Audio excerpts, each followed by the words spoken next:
Hey, you beat me. Hi, Carol. You beat me. I'm here. I I'm eating a brownie. Let me see your tummy. Let me see your tummy. Are you ready for this business? Oh my God. And when are you due? I look like I'm full term right now. This is insane. Okay, I'm at 29 weeks. I'm due April. When I've been showing my belly to Becky, she's like, "You look fine. I wouldn't worry." And I'm like, "But I'm freaking huge. I'm feeling huge." What But is I went to what you measuring at? What's she measuring you at? She says that I'm measuring right at, well, the last time she saw me was a couple weeks ago. Okay. And she said I was measuring pretty normal. And then when I went in, I did go get the only ultrasounds that I really do is a 20-week now and like a 4D one because I Right. like to see the baby. So I got the 4D one a few weeks ago, and the tech was like, "Oh," she looked at me, she said, "I can tell you drink a lot of water." I said, "I do." Oh, And she's just by looking at your belly. And then when she looked at the images, she's like, "Oh my goodness, it's very rare for me to see like that the baby's face is this far away from the placenta. oh, Normally there's like barely any amniotic right. fluid and babies Yeah. are like squished." So she's like, you just have a lot of fluid." Okay. Um, so what I mean, like, I don't really know based on my births, like I feel like I've always had a lot of fluid. I'm also like generally a small person, so like a lot of it just kind of shoots out, Yeah. and I'm feeling baby moving like every day, all the time, constantly. He is just doing backflips in there. He's totally got some prime real estate and it's not making me feel comfortable. Right. But that being said, I'm like, is this like, look how big I just feel like I'm so Yeah. big. Yeah. Like You're here, and I'm already wearing this thing because I'm like, I feel heavy. right. Right. You know, I've gained, and the thing is, like, I haven't even been able to eat tons and tons of food because I feel like I don't have space in there. Yeah. So every time I'm eating, I'm just eating like small bits of this, small bits of that. Okay, I need protein, so I'm going to focus on the protein. Okay, there's some beans in the chili. I just had chili, and I'm like, okay, that's good. That's some fiber. But I had to share the rest of my bowl with SJ, our son, who loves it, because Right. I couldn't eat a lot. Like You I'm got to really graze struggling. all day long. Yeah. So it's just a totally different experience this time around because food wise, I'm really struggling just to like eat normal portions like breakfast, lunch, and dinner, which is something that I'm generally used to. And this Right. is like, no, this is so different because I feel like there's no more room. I Yeah. just feel tight. Yeah. And often I'm starting to feel Braxton Hicks. Um, I did see a little bit of browning, but not terrible, like pink red spotting, which was normal with my other Right. pregnancies. More pelvic pain, definitely Yeah. feeling that. So I'm upping the magnesium. Um, I ordered, what's it, Celine or Selena or something that, or some homeopathic remedy for the aches and for the ligament, Mm-hmm. all of that stuff. So I'm just like, what is going on with this pregnancy? Because I feel like I'm further along than I actually am. And Dr. Z, when he did my initial ultrasound, said, "When are you due?" I said, "April 11th." He said, "Well, this looks like the 1st or 2nd of April. You know, this Okay. looks like an earlier baby, Right. but I wouldn't change the date," he said. And I'm like, great. So I have a feeling this is going to be an early baby. I do Right. feel that intuitively in my body, but it might be an early baby and it might be, because it's estimated. Yeah. But yeah, so I don't know. I don't know. So if I Yeah. freeze up my computer's having attitude, but I'm still here or whatever. Anyways, well, I'm glad you're doing really well, actually. Thank you. Yeah, Thank you. I'm really excited. Me So, too. So I'm not sure who else is joining us. But I'm very excited to get some of these births under our belt, right? And now you had how many since we last? Me, Yeah, you 3 got clients, 3 clients. Okay. and well, 3 birth clients, and then 1 postpartum client. Okay. So So you were here first, and fine. I am recording. And I first and foremost, before we go any farther, I'm just going to ask each of you a question. How has your experience been so far with doing births? Is this something that lights you up? Absolutely. I feel so much more in my element, 100%. Like, it's so strange because I felt like in the beginning, I was so scared to talk with the clients, to like, am I actually qualified to do this? Like all of this kind of thought, and yesterday I just had or 2 nights ago, I had a consultation with a potential client later on in the year.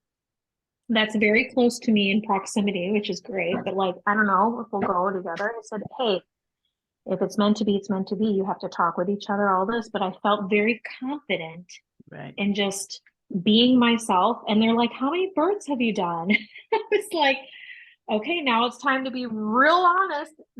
I'm still early. I said, and I told them, but I said it in confidence. And also I said, like, I've also been back up like several times. I haven't been to the births, but I've met clients, I've interacted with them, and I've had my own birth experiences. And so, hey, there's never any hard feelings if you don't feel aligned with me, because And you are a you have to mother. feel aligned. And Yeah. on top of it, you had your own. So Yeah, good job. exactly. Thank you. Mackenzie, what about you? Since now that you're doing births, how has this last year been for you? Yeah, I think doing them definitely built up my confidence. The first one, I didn't have that experience of like actually supporting with the pain because she had to, she was induced and ended up getting an epidural. So I think I was just grateful I got a lot of wider range of experiences, like I had told you. One that was really smooth and went well, and then another one that was really long, and I learned a lot of different things. But yeah, I agree with what she was saying, that when I recently talked to a potential client, that for my since for my business, it's like a big, it's different than like I'm a student, I just felt very similarly. I've always had a hard time with like sales and selling, but it was just really natural to be like, this is who I am, this is what I bring, and this is who I'm looking for. And if it fits, great. And if not, I bless you, and everything I was sharing, she was moved to tears. She's like, this is what I was hoping for. This is what I need. This is what I've been lacking in my pregnancy. Like, so I think it's, along with what she's saying, just truly like embodies I didn't know him. Now I'm talking a lot, but I didn't know if I was going to do the labor side just because my experience has been in the postpartum side as a nurse, but I really like the labor. I just need to figure out how eventually, once we have our own family and all that, how that's going to work. But I'm, even if it's just a couple of years, like it brings me great joy to do it, so yeah. That's wonderful. And yes. So Rachel. Yeah. How was your first birth? Do you mean like my friends or the first one I attended? The one you attended. I mean, it was amazing. It was really amazing. Yeah. It was such a great birth. It was, yeah. Yeah. So, and I know you haven't like been with us that long, but to be able to, do that early in, that just lights you up. Yeah. It sets that fire under the passion. Jen, you're so cute.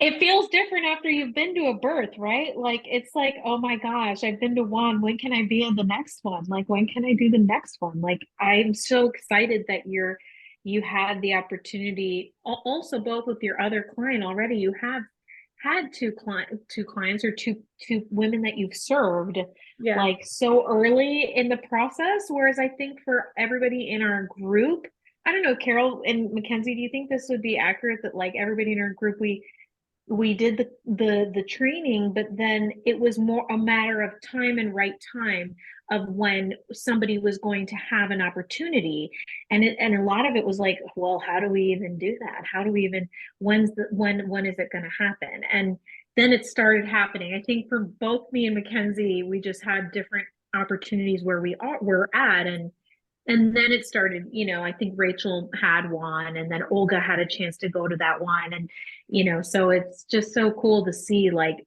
that this is what is happening. This is what is coming out of this program, which is just amazing.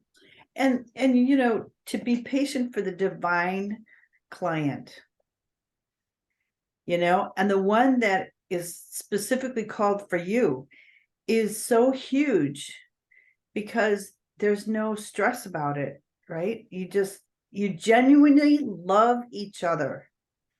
When you meet that woman, you genuinely love her and you want to serve her in the highest best. And that's a big deal, So Rachel, why don't you start from your experience from the first birth? We got the call, and then what happened for you?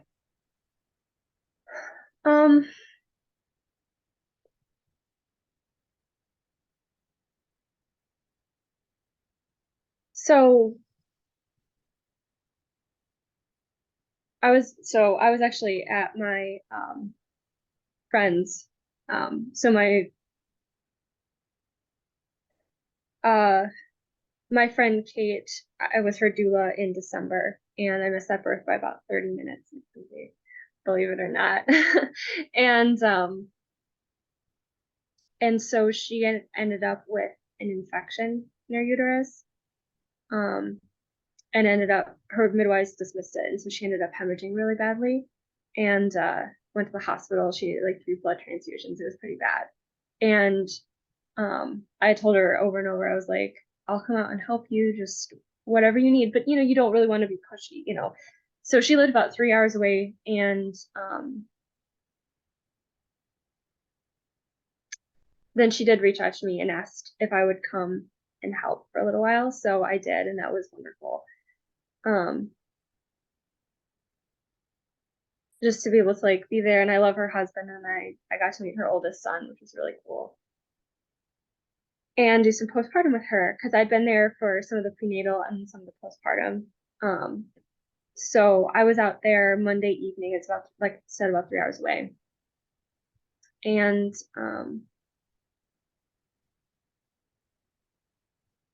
then we went to an appointment on Tuesday, and I took off some time at work, and I was just like exhausted. So I went to bed really early, and I ended up waking up probably about 5:45 in the morning the next day, and which is not like too much earlier than the time I normally wake up, but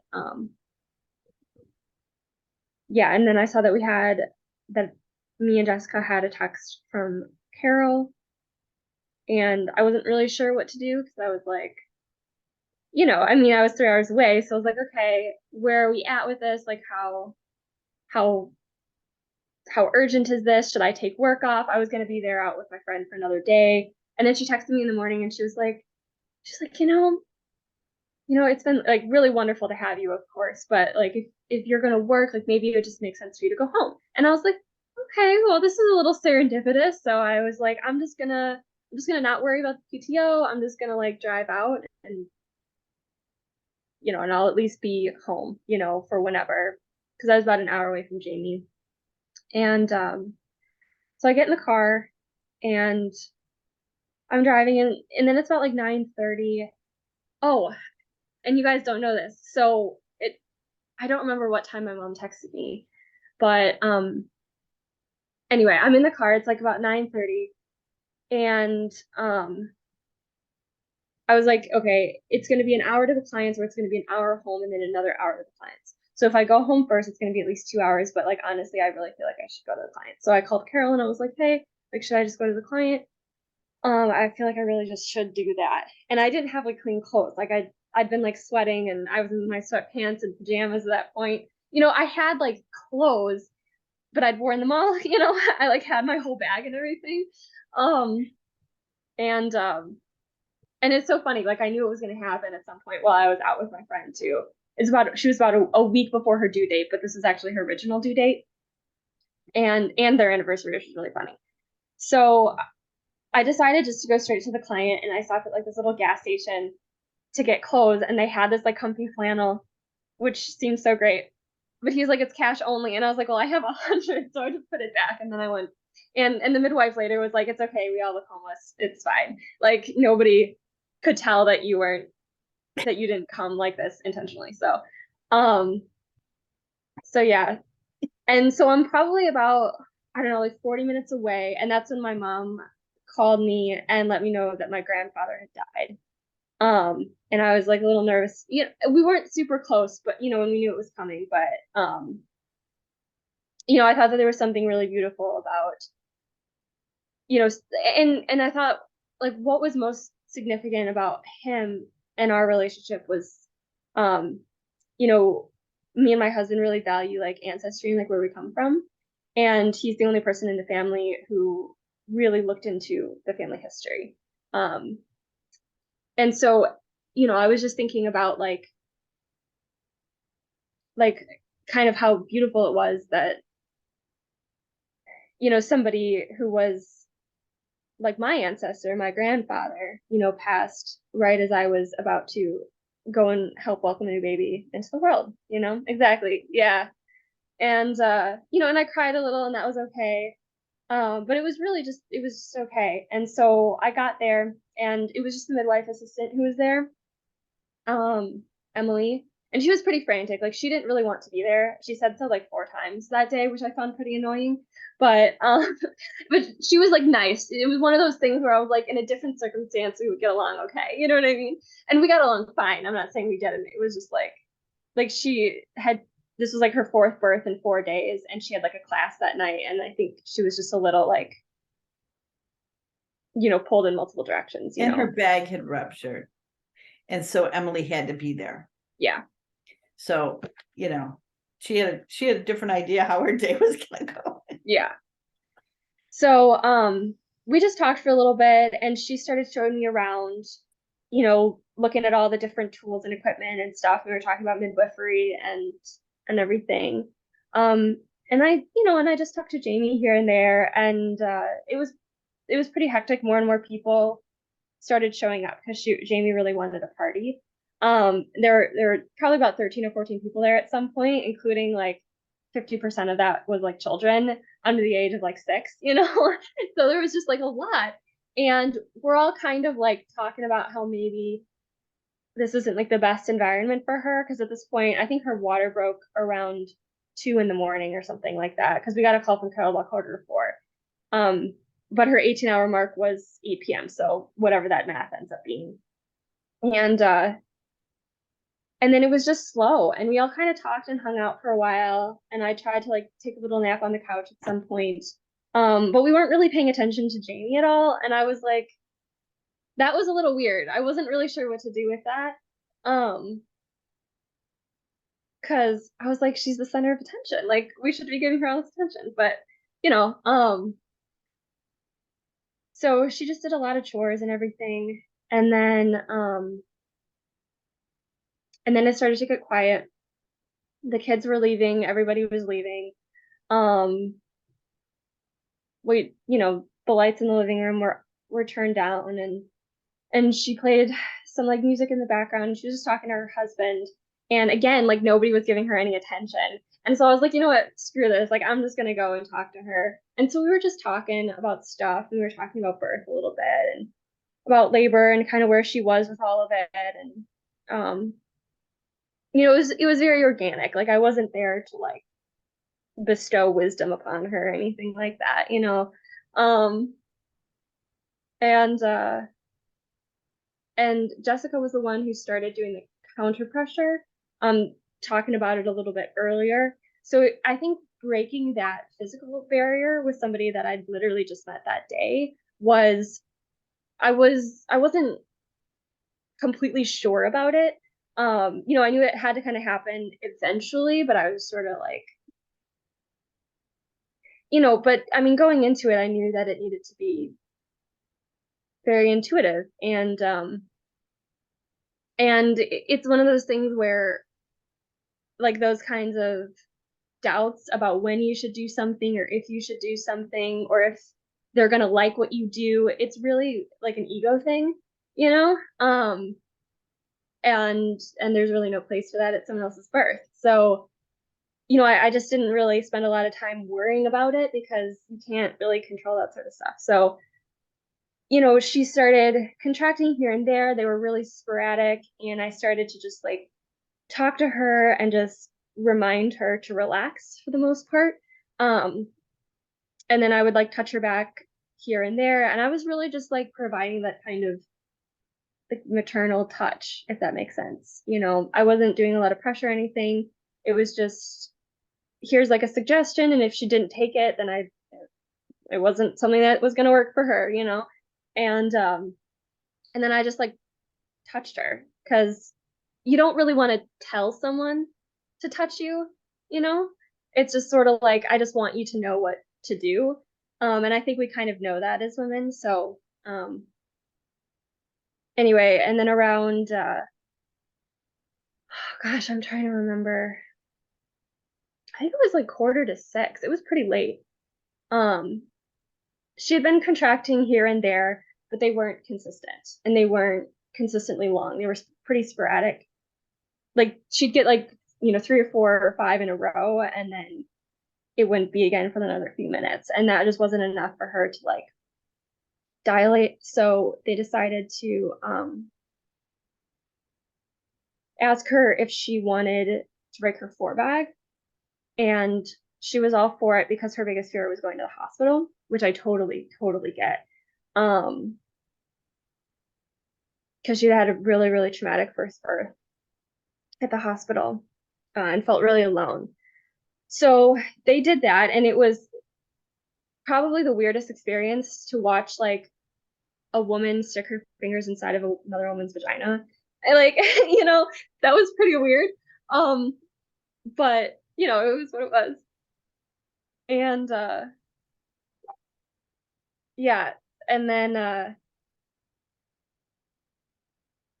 things started to pick up. It was just her and her husband in the kitchen for a little bit. We were kind of just like waiting to be needed again, you know, because Jessica and Carol had come over at some point just to talk to her, and you know, we'd labored with her for a while, in the living room, but she was in the kitchen at that point.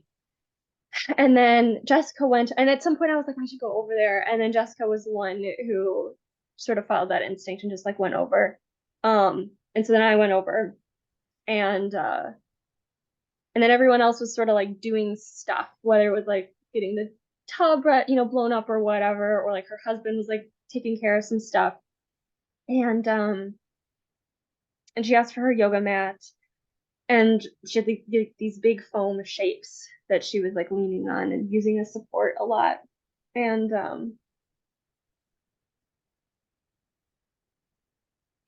then Jessica would provide counter pressure, and I would just like lean in really close and rub her back and tell her that she could do it. And we got into this like really, yeah, what was that?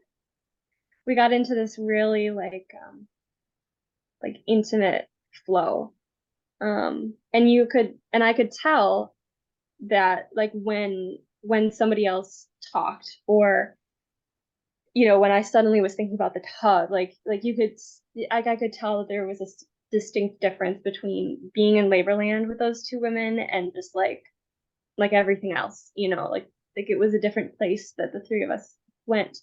And we were like in a rhythm. So she would have a contraction, and we would like give her counter pressure, rub her back, and like and all that stuff. And then all three of us would take a break at the same time. And at some point I thought she might have been going through transition, but she was so quiet and she was so peaceful and she was so centered that it was really hard to tell for sure. And then like the tub was ready and they were like,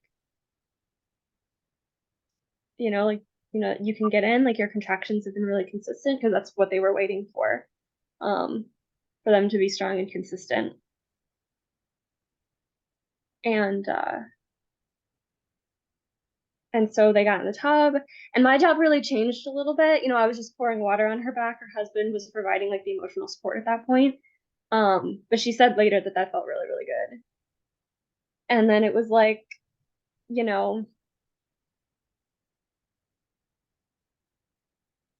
they were like shining lights down on her, and I like whispered to Emily, I was like, because I was trying to ask if the baby was crowning without like Jamie knowing that I was asking that. And she kind of like shook her head, and then the baby was crowning, and then the head was out, and then they're like, keep your butt down, because she just kept wanting to like kind of like recoil, and then Colleen came around and was like, okay, Jamie, reach down and catch your baby. And I jumped back, Jessica jumped back, like we all jumped back, like we were like, our role was done, like it was probably the most instinctual thing that I did the entire night. And I cried a little, I was like, don't cry. And then Jessica just was like sobbing, so I like held her hand, and yeah. So Yeah. one of the things was watching you instinctively go and respond. And the first class is, getting to know them, love them. And when they need help, will you go? Yeah. And you did. And I'm really proud of you. And so were the midwives. We stayed out of the way so that you guys could really develop your art form. Yeah. That we trusted you in that bubble. And so we went into the bedroom. Yeah. No, I figured that out at some point. I was like, oh, okay, they're not just ignoring her. Like, I was like, they're like giving us our space. Yeah. So I did figure that out at some point. Yeah. So I'm just I'm really proud of you, and Jessica, you did a great job. The client was thrilled. Yeah. And so anyways, okay. So you have quite a few births to get under your belt, Jennifer. Olga's in a car. How about we go to Olga? And Olga, can you share your birth?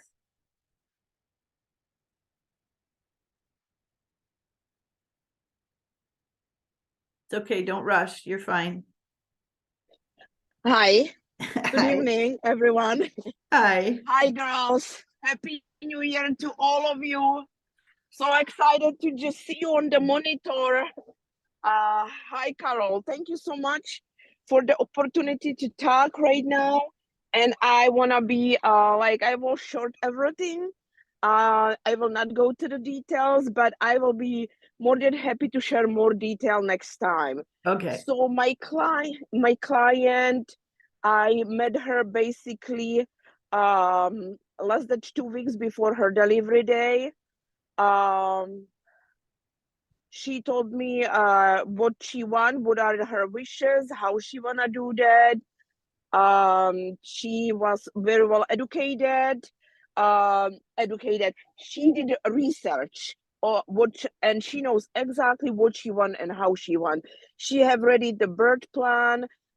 She included my name on, and she delivered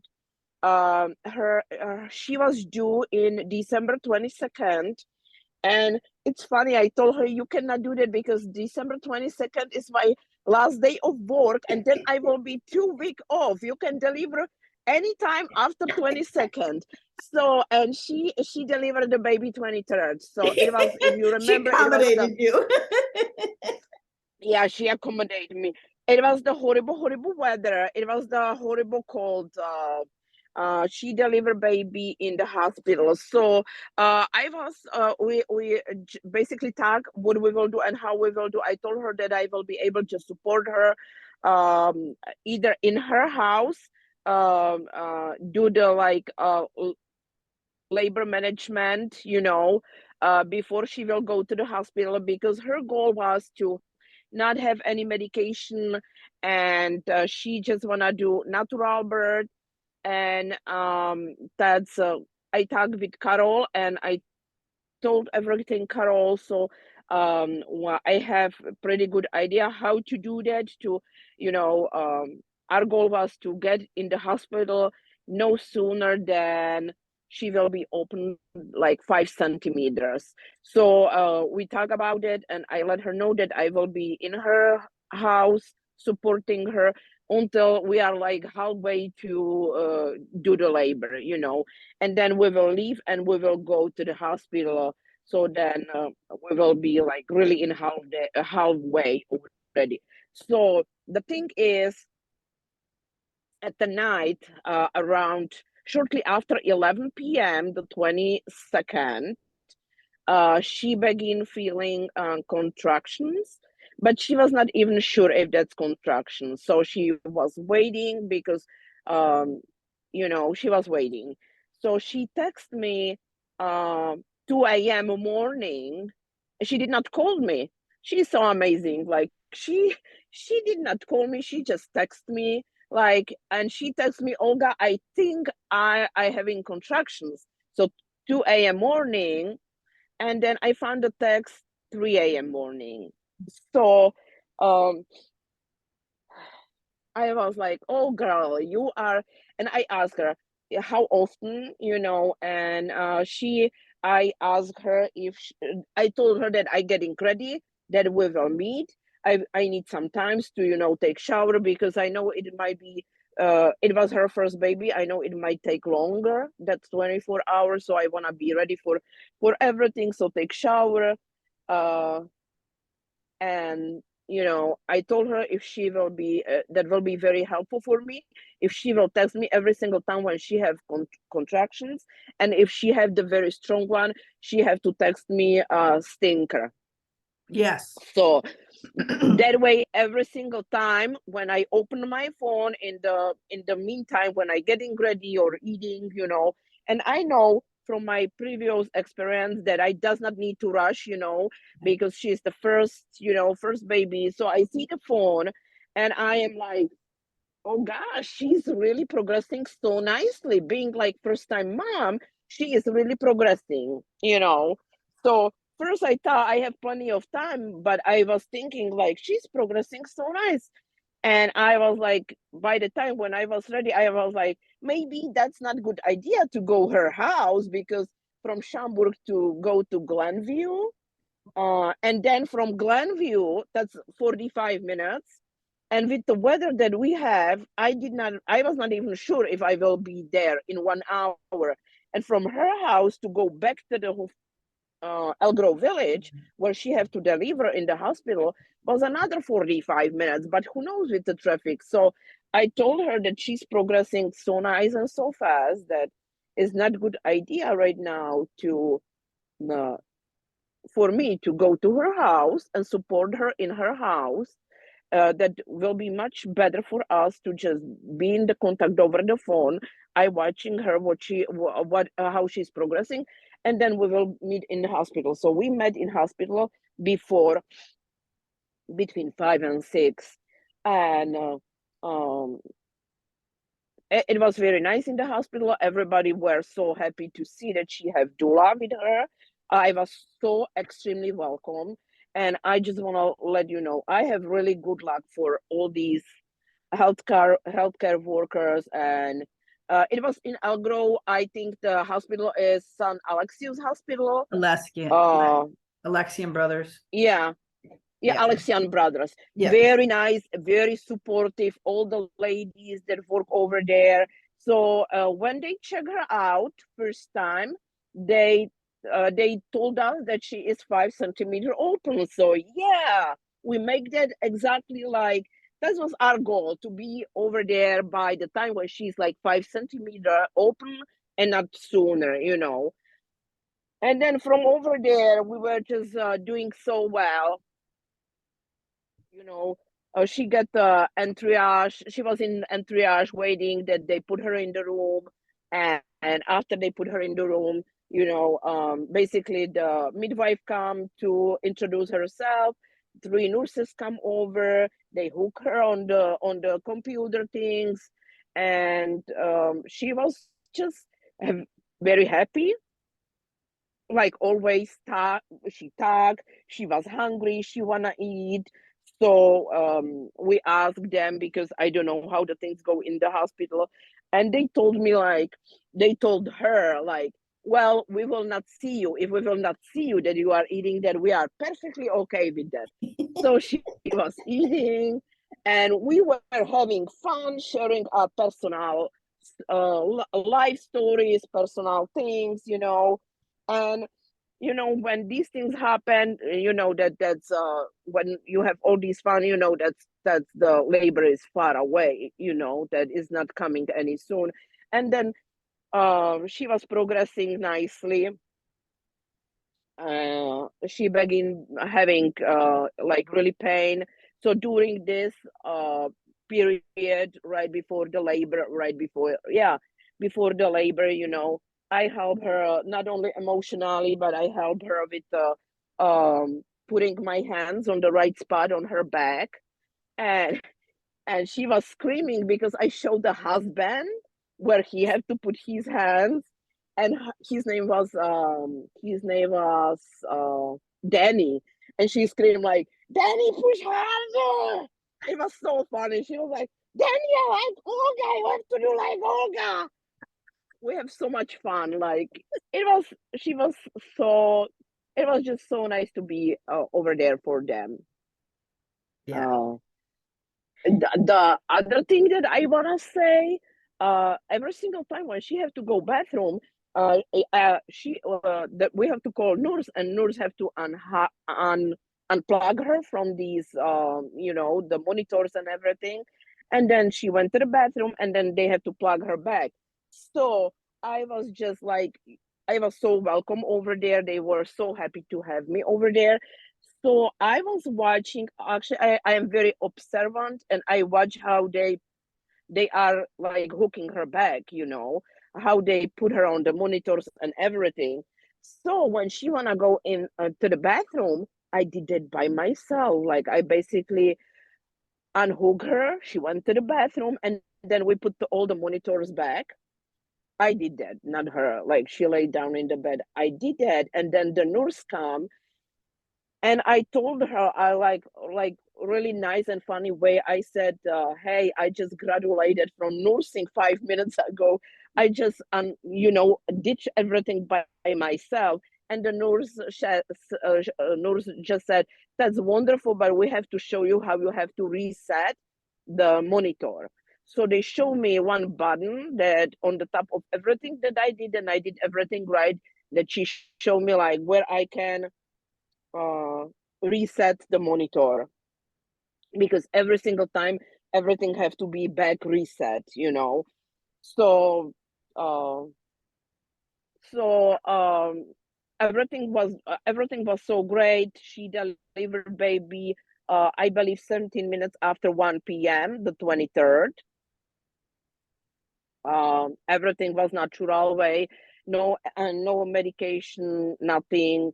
And the nurses really were very supportive. Everybody were very supportive, and the midwife says, like, it's not many people who do that this hard way, you know, in these days. Like, they were like, oh, they were like so amazed by her how she did that. Mhm. And I was quite amazed too, you know, because I saw first time ever everything, because the previous labor I did not. I was over there, but you know, the dad was the catcher. He saw mostly everything. I did not saw anything. And what I like on this labor, that I like that I saw exactly how the head is getting out. I saw how like nurse, the midwife tell her like when the head was out, she said, "Don't push right now. I will suck the nose and mouth, the mucus out, and then you can push again."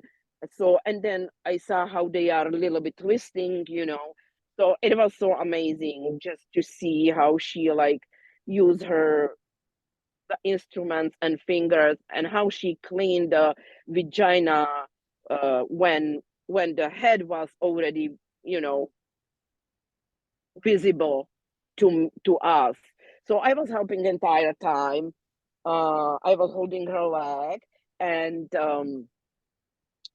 I have another nurse exactly across to me. She was holding the other leg, and then when was about to be the baby be delivered, I told dad to switch the place. So I went, dad took my place, and I back up a little bit. So that way, dad have perfect experience. He have blessed too, you know. And dad is, they are very young people, and the dad was so extremely happy with, you know, how we switched the no, position right before the baby was delivered, because he can see and experience everything like the nurses, or you know, but for him was different experience obviously. And then I want to share one more thing that uh the dad, they released them one day earlier because she was Polish. Her second language was Polish, and we celebrate, Polish and Czech people celebrating Christmas December 24th. So they released her from hospital one day earlier. And when they released her, I know that the dad slept with the baby. The baby was in the little crib, and the father slept on the floor next to the crib entire night. I was so impressed by the dad, you know, see uh, how fatherly he is. Great job. Great job. Now this is your second birth, right? Yes, it is. So I'm excited for you. You did a great job. Okay, Jen. What we'll do is you share one birth, then Mackenzie will share a birth. You share another birth. Mackenzie will share another birth. That's fine. Well, actually, there's two of them were in one night.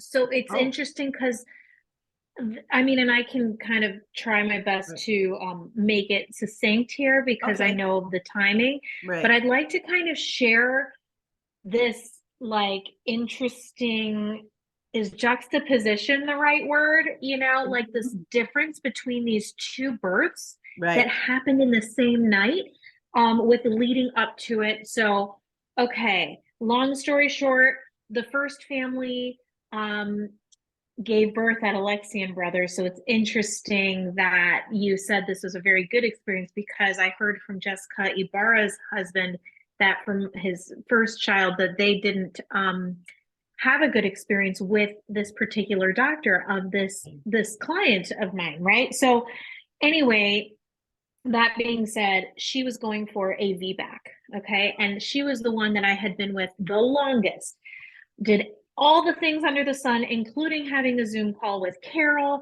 And Carol's like, you know, no nonsense. That was a great conversation to be in that Zoom, Carol, because then you really showed me what it was like to just like be direct and loving at the same time. And Carol said to them, she said, if you really want to go for a VBAC, you have to change care providers. If this person is already making you feel like you're afraid, if this person isn't hearing you, if this person isn't like, you know, because just because you like this person, because he was your doctor from your previous cesarean section, like, doesn't necessarily mean that he's going to change his methodology of changing things. He'll say, yeah, you can TOLAC, trial of labor after cesarean, but in his mind, he's probably still gonna try to get them to do a C-section, right? So this was happening throughout this entire experience. I gave them the name of Dr. Carol, whom Carol recommended. He's like one of the best Only to find out just like a week ago that Dr. Carroll happens to be this father's second cousin. They didn't heed the advice of Carol or myself to go to any of these other doctors, midwives, birth centers. Like, I gave them a whole list. They didn't do it. And every time I kept trying to interact with them and ask them, what do you think of this book? Or what do you think of the Business of Being Born documentary? They wouldn't really respond right away. And I was already getting the feeling of they're not really doing the deep work that you need to do. Then again, it's like, not my birth, right? So I had a lot of this like emotional hardship that I would always like message either Mackenzie or Carol of like, this is so hard. Like, this is a really challenging client. Like, I don't know what to do. And at a certain point, closer towards the end, when this client came to me like crying, saying that they're going to try to like, you know, get me to go in for induction, which is something she didn't want to do because of risk of uterine rupture. Carol, when I told that to Carol, Carol had mentioned, Jen, it's going to be a C-section and you have to be prepared for this. And I was like, oh, but I can still hope, you know, so I was hoping. And then simultaneously, I was in the process of taking this birth class through Deb Lawrence. And there were two people there, like a couple, husband and wife, that I ended up like kind of vibing with. Didn't really talk with them a whole lot, but just energetically could feel that like, yeah, these are kind of my people. Like, I could see us hanging out, like, you know, if we weren't in this birth class together.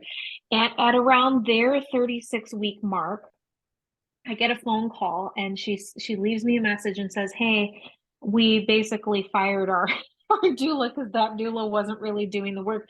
The doula wasn't responding for whatever reason, and they just felt like it wasn't right. So they asked Deb if Deb could be in, but Deb is not taking any new clients. She only takes repeat clients now. And she said, well, is there anybody from the class that you feel connected to? And they said, yeah, Jen.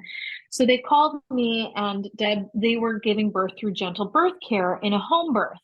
And they live 15 minutes away from Alexian Brothers. So they're all in the same like area as this other client who was due at the same time.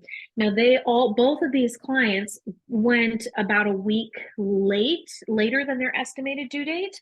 So I knew, I was like on call 2 weeks before, was ready 2 weeks before, 2 weeks after, bag is packed, everything, but knew that they could be going into labor in the same night. So I was in Schaumburg at Zany's watching a friend who was like, who's a comedian, and we brought 2 cars, knowing that potentially tonight could be the night. Sure enough, right in the middle of this guy's set, I get a call from the home birth client saying, hey, Jen, come over, her water broke. And I said, okay. So I was like, all right, I gotta leave during this performance of our friend. So I left. And at the same time, I knew that my other client already by that time that day had said, we're going in for a C-section, a repeat. And we chose to do it because all of the things that happened, like, you know, the doctor saying, well, if you don't go into labor naturally, we're going to have to induce. And then when they went in to get checked for the induction, I will say that I'm proud of them. A week before, it was a Wednesday, and they said, they're telling me to come in on Friday to do another check. I'm like, you don't have to go on Friday because you're not at 40 weeks until like next week, until Monday. And she said, okay. So she called them back and said, I'm not coming in on Friday. I'm coming in on my 40 week. And I was very proud of her that she said that she was able to, like, you know, finally set a boundary. But then she went in at 40 weeks, and then they're like, yeah, you're going to have to make a decision here. So on Wednesday comes the decision, and they decided, because the doctor was probably trying to convince them and telling them all the fear and all the stuff. And so they chose it. But then going back to the yearnings list, one of her yearnings, and she waited the longest time to give me back the yearnings list. And it was like 2 weeks prior to that. And she said, my yearning is to be respected, is one of them. So I thought, okay, as soon as I knew that, I was like, all right, that's your decision. That's your choice. Huge, Yeah. huge. Yep. So I was like, I release it. I bless you guys. Like, it's fine. You do it. Because that same night, my home birth mama was going into labor. And I was like, oh my gosh, I got to get there. So I get there and she's in the bathtub and it was with general birth care. So of course there were the two midwives there, and the dad, and they were filling up the tub, the birthing tub, but she was in her regular tub there, just like sitting there like this, like holding on to the sides, just really handling these contractions like beautifully. She had a comb in her hand. So I already knew that she was like, okay, yeah. She's like trying to get the pain or the sensation into somewhere other than where she's feeling this sensation, right? So I knew that she was like already in it. She had been in it for about an hour, but this was quick, right? So then she finally gets into the tub once it's ready, and we're just boiling the water just to continuously pour it in just to keep the water heated. And the rest of the time she labored in the tub. And it was amazing to see how she managed the contractions. Her husband hopped in the tub next to her or behind her. And then at a certain point, it was kind of like the contractions are going, but we don't see, the flashlights are there and we don't see her really, anything's, this is like 3 hours down the line or 2.5 hours down the line. And we're like, nothing's happening, but she's really like at 10 centimeters. And I suggested, why don't we try to have you change positions? So she moved positions, and then that did kind of get things stirred up for like the baby to crown. So the baby eventually did come out, and it was the cutest little cry I had ever heard. It was so sweet and so gentle. And I thought, oh, well, these are like the most chill, crunchy, like really like hippie, like very peaceful kind of parents. And I thought that this is just like the vibe of who this child was, but only to find out that, so there was meconium. We knew that meconium, because when they pulled out when the placenta came out, the bag, the amniotic sac was stained like that dark green meconium color. And the midwife had said, yeah, there's a little meconium staining. I wouldn't really worry. It's not like all over in the tub. So we'll just monitor and see. But they're just having their beautiful moment in the tub. And then eventually we transfer her. I help her get her whole bed ready. I'm like, they didn't prepare the bed. So I'm like, I'll do it. And so I'm just putting all the Chuck's pads and like a waterproof thing on the bed and everything. And then she gets in the bed, and then they're kind of like trying to get the baby to nurse. And this baby isn't really giving like a vigorous, robust cry at all.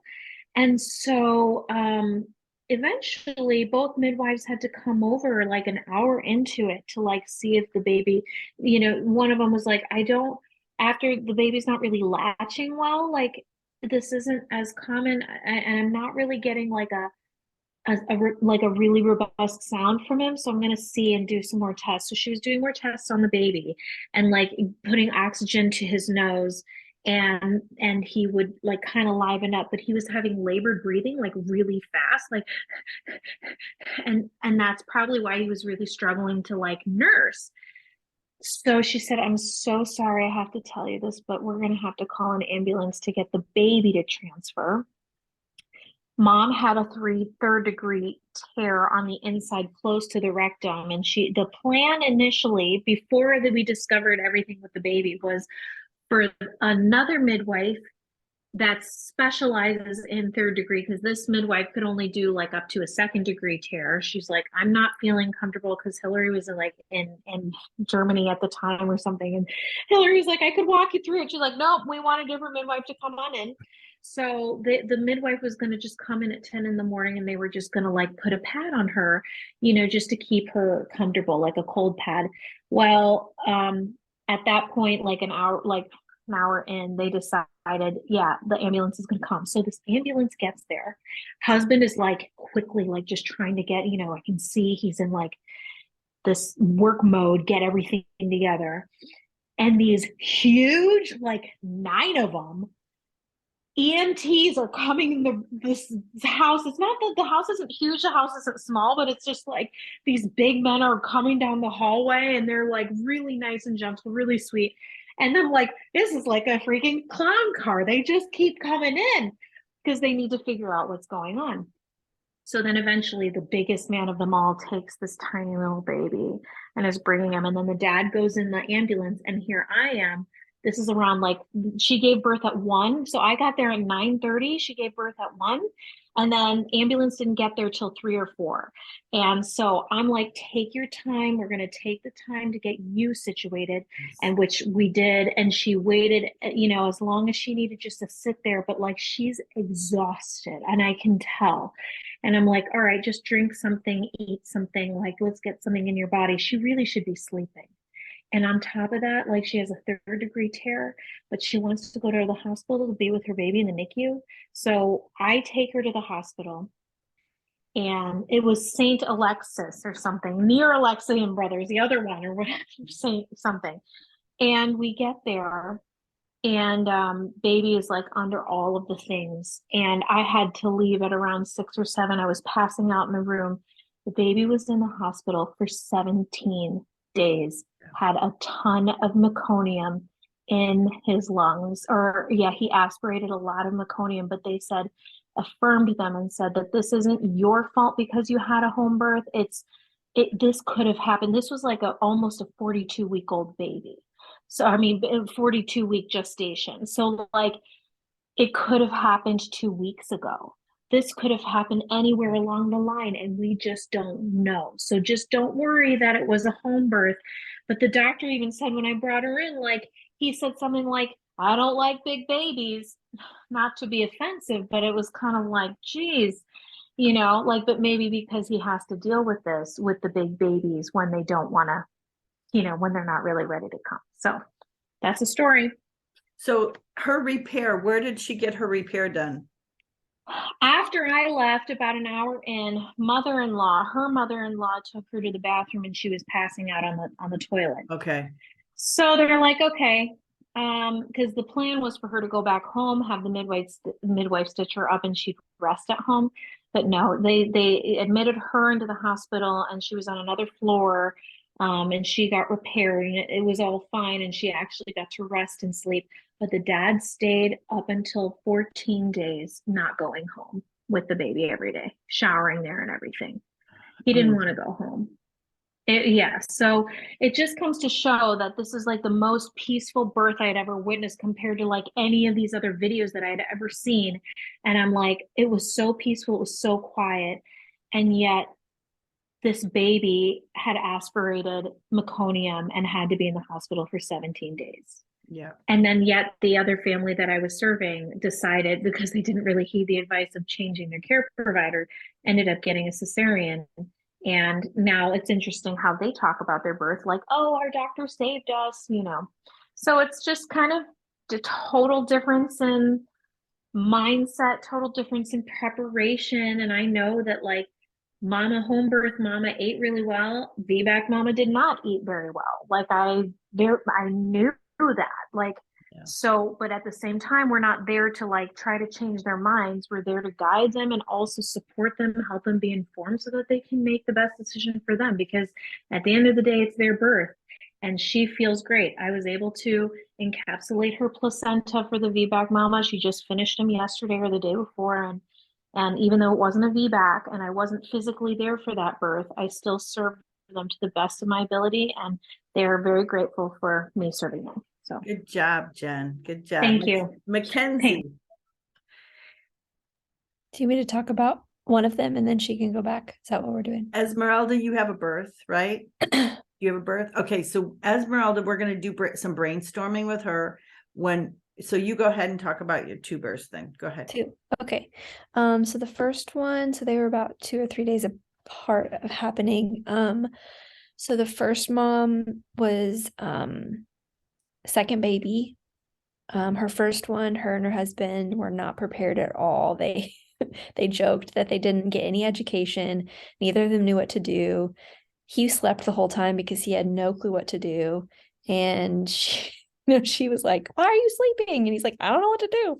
So it was just a very, I had a lot of good conversations with her and then prenatally, and then had conversations with both of them. And something that I think worked really well was just putting out, figuring out kind of a little bit communication style, but more like what was his fears, because I think just allowing him to talk about it and then having a game plan of like, for him, he was like, well, I watched my wife suffer for the first one and she didn't know what to do, and she's hearing he doesn't believe I can do this. Right. And so I kind of mediated a little bit of that conversation, and helped to kind of put a game plan of, okay, if you feel kind of planned if he ever at any point felt concerned about her, to have him come to me first. Yeah. So that we can talk about what I'm seeing, what she's doing. And so that worked. That was great. There was no point in the labor that we needed to do that, but I think it just really allowed us to be able to kind of leave everything there. The point was to leave it all there, right? To like put it out in the open, leave it there, and then move forward. So she was post dates. I think she was maybe a week late. She contacted me on Christmas Eve, was having some contractions. So I think she was contracting like on and off for probably a week. Okay. And so when her water broke at like, it was on, I don't remember the date, but it was like in the middle of the night. It was like 1 a.m, 2 a.m, something. I think at that point she was probably already dilated. She didn't get any checks during the pregnancy at all. And so she took her time. She contacted me. She called me. I think my water broke, but I was half asleep and I didn't ask great questions. Should have been, because I'm thinking, I mean, her concern was, well, I don't want to go to the hospital and then they have to induce me. What she didn't tell me was she was having frequent contractions, and I didn't think about it, but she decided, I'm going to go in, but I'm not going to rush. So she kind of, she likes to, she is the type of mom that she wanted to look good. So she took her time, she put her makeup on, she did the things, but I think that honestly helped her, because she got to the hospital, and from the point of the hospital to birthing her baby was 6 hours. Okay. So very fast. And fast compared to the other one, it felt fast. So I got there. She had gotten admitted, and I remember she postpartum visit. I didn't know this, but I guess she got admitted and they wanted her to just sit in the bed. She's like, I do not want to sit in this bed. So she but they ask all those questions. Oh my gosh, it takes so much freaking time. Yeah. It's like, just let her labor. Don't ask her these. Anyway, admission questions. But so I got there, and the room was so peaceful. She was rocking it.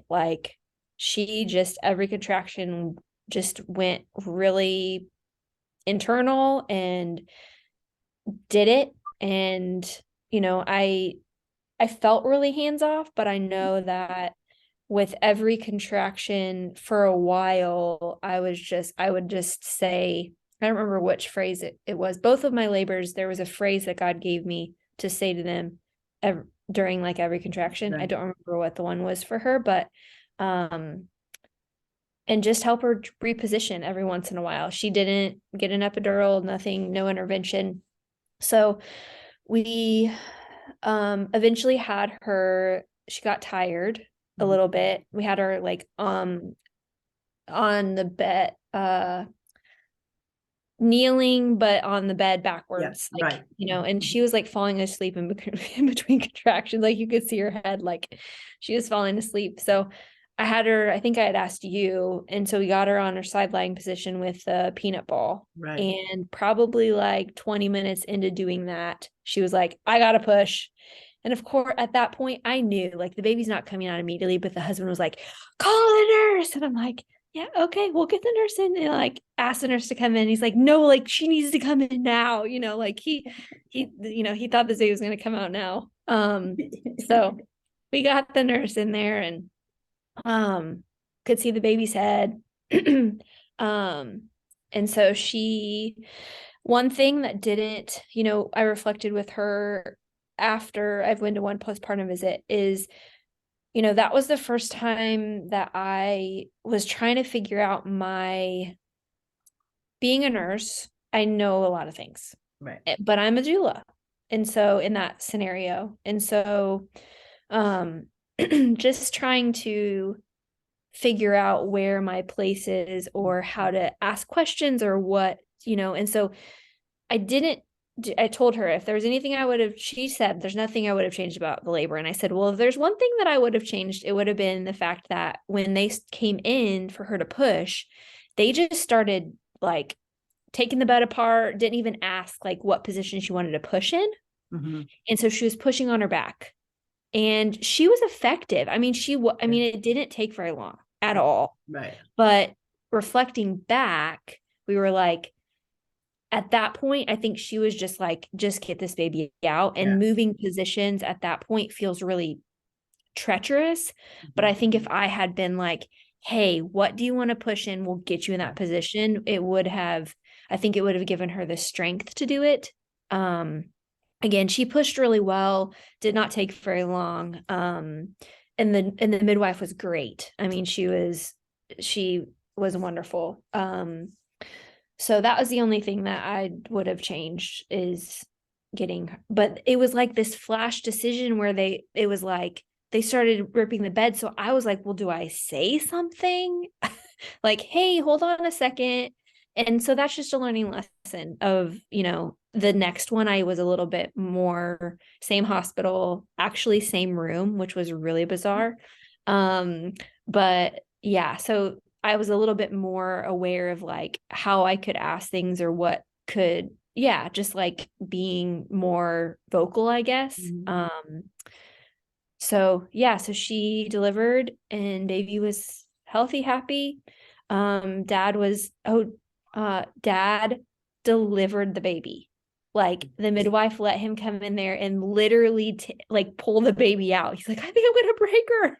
And he like took the baby out and no, that was the other one. I'm like, that wasn't that one. But anyway, the dad was really thrilled and was like over the moon. He again saw his wife do something that he didn't. I don't think he believed she could do.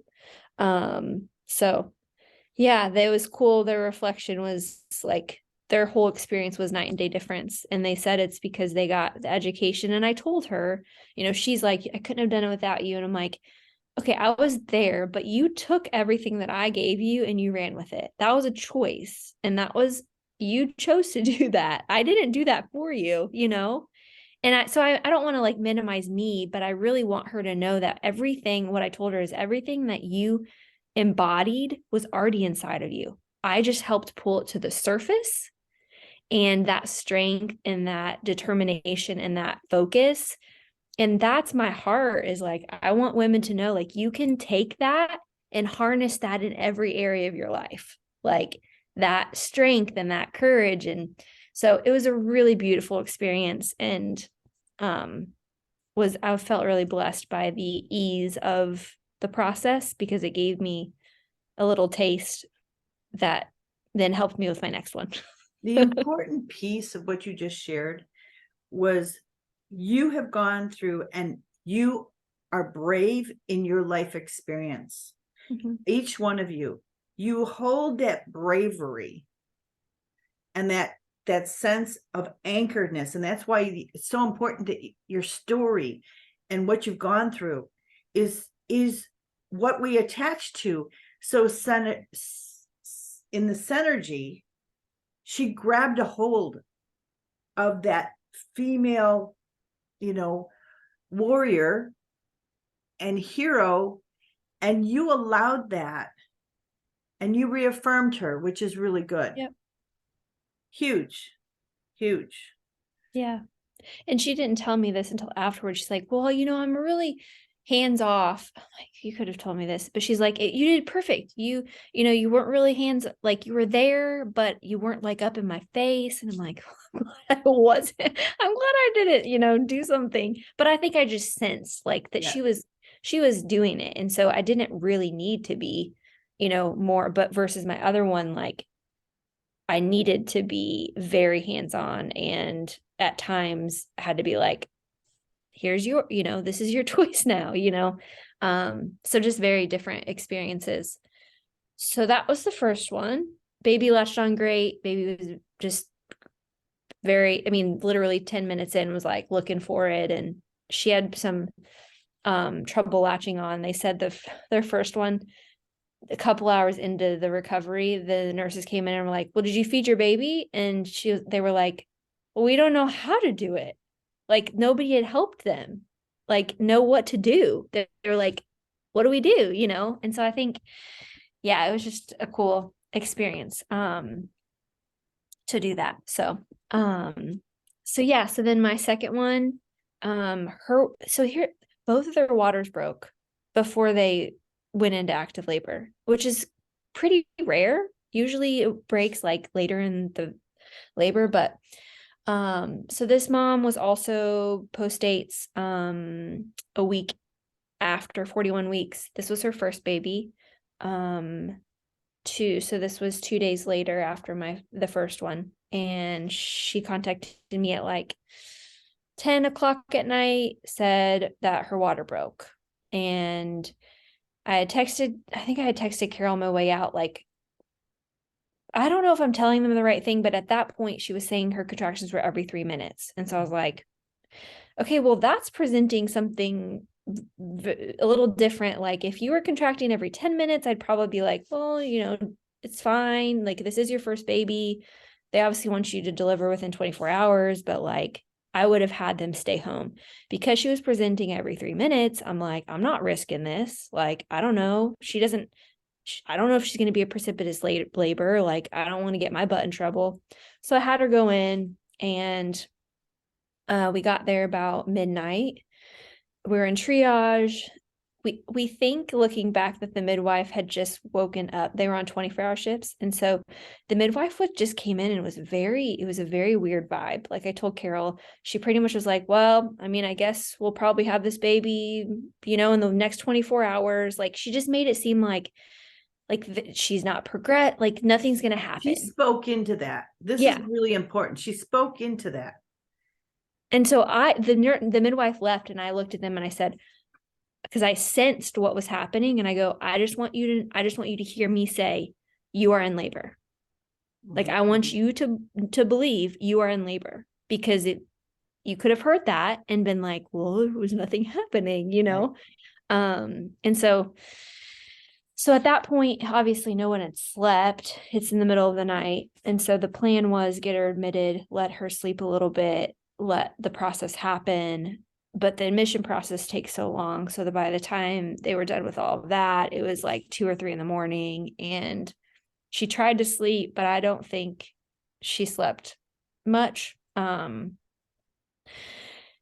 at that point, she was feeling most of her contractions in her back. So we obviously knew at that point, again, looking back, I'm like, I think if I would have done anything differently, I think she was having them in her back when she got to the hospital. I think I would have had her in the positions that I tried later, sooner. Yeah. But again, you're in the triage. They're asking you questions. Like it just does not facilitate the freedom of movement. Plus, they were concerned baby wasn't reacting as, she wasn't having much reactivity. And so they pumped her with fluid. Right. And then the entire night had her on fluids and put another bag on, had her on continuous monitoring. Well, lo and behold, the midwife comes in at like 7 a.m, and she's like, why is she still on fluids? Why is she still continuous monitoring? And I was like, okay, this could have literally changed the progression, because they said something which, I didn't know, but if she has too much fluid, it's going to dilate the oxytocin. And so, 2 things. I think baby was positioned posteriorly. And so there was it was hard to progress. And then just being too hydrated, like too much fluid, her contractions just stopped. They were like, she came in at every 3, they slowed down to like every 7 to 10. And we tried different positions. I was texting Carol, like, okay, what do I try now? like, you know, and she was so uncomfortable. We kept doing like lower back pressure with every contraction because it was unbearable. Like she just, and so the midwife came in that morning, and I had told her, I literally said when she was admitted to the midwife, she's having low back pain, to like trigger her to be like, baby's posterior. And the midwife said, well, they're going to have to feel it somewhere. Like, Yeah. oh, and so then when she comes in the morning, I said it again, she's having back labor, and she was like, oh, okay, well, let's do some of these. So again, I think she woke up in a better mood. She was like, oh yeah, let's try these positions. And so she showed me a few things that she does for babies that are posterior. And anyway, this was 26 hours of labor. And well, not include those. I was there 26 hours, so that's not including the time of like since the water broke. And at a certain point, she just was okay. So at a certain point, I also started sensing in the environment that she was not receiving the contractions, that she was afraid of like them getting harder, right? The anticipation that they are saying, well, you aren't in like intense labor yet, so this isn't, you know. And she kept saying, this is a 10, you know. And so I just kept saying, I just want you to receive the contraction, like just. But every time I would say things like that, she just was not willing or ready to. I just don't think she was ready, which is okay, you know. At a certain point after multiple hours, I was like, I had to open my hands and say, you know, like, what's going, like, we had a probably hour-long conversation. The midwife had come in multiple times. Okay, what are we going to do? We tried pumping and stimulating the nipples, and that would increase the contractions, but anytime she would stop, they would stop. And so it was like they were kind of going, but then it would stop if she would stop. And she was having to pee every 10 minutes. And so it was just hard to keep anything consistent. Like I just felt like because of the nature of the environment and the things happening, it was hard to keep anything consistent. And things continued to not progress. And so they definitely did not want to do any sort of intervention, Pitocin, anything, but the midwife kept presenting, hey, here's the options. They were actually very respectful and hands off. They gave a lot of time to think about it, like probably too long. But they just took a long time to process it. And at a certain point, I was very tired, and I was also started to get really frustrated, if I'm honest, because I'm like, okay, we've literally sat here and talked about this decision for an hour, and I understand, like I kept saying very gracefully, I understand this is a really hard decision. The longer we wait to make a decision, the longer we're progressing all of this. And I felt that it was very important that the mom made the decision and that she was at peace as she could be with whatever they chose to do. The decision was, do we start Pitocin, get the labor start, get the contractions coming? Do we just do that and not do an epidural? Do we do that and an epidural? Do we just keep going how we're going and hope that something happens, but things haven't been happening? And so I think they were really hopeful and they wanted to keep going without any intervention. But at a certain point, I started feeling like, I just don't think this is the best situation for this particular, this is not the best choice for this particular situation. And so I spent a lot of time trying to talk them through, not telling them what to do, but talk them through the decision, which honestly was very draining because it felt like I was warring in the spirit. Like it just felt, it was heavy. And it was good. And after that, I realized I needed to go take a break. So I did. But because she would just sit there for 20 minutes and like not make a choice. And I would like every 5 minutes, I'm like, I know this is hard. What are we gonna do? You know? And she just wouldn't. But I literally felt like she needed to say it out of her mouth to those doctors. Well, finding out later, there was in their whole pregnancy, there was some stuff that happened between them that she felt like she didn't have a choice over some things that happened. And so I had that sense. I didn't know this, but I kept fighting for her to make the choice, which took about an hour. And she finally did. I was so proud of her. The midwife came in and she said, I want to get an epidural and I want to get a Pitocin. So, and it was, you know, it was the perfect scenario for that, for this mom, because at that point she was exhausted. She hadn't slept. Nothing was progressing. And so as soon as she got the Pitocin and the epidural, she slept a little bit and she progressed a lot faster than they thought that she would. Again, they kept projecting it's going to take forever, but it only There's took like something 3 or 4 hours. important when you called me at that point, and this is really important, guys. The nurse or whoever recommended that Mackenzie go home for at least probably 4 hours. And what did I tell you? No. Never leave your patient. Yeah. Never leave your client. And then you did find a place to lay down or a chair to sit in. Was it in the room or was Yeah. okay? So then you got a little rest or you didn't get any rest? A little bit, maybe like an hour off and on. But Okay. I think leaving the room helped a lot while she got the epidural because I wasn't able to stay anyway. And then resting my eyes for a little bit, like gave me a little bit more energy to be present. Right. And then, so then what happened? Yeah. So then I woke up literally from a sleep.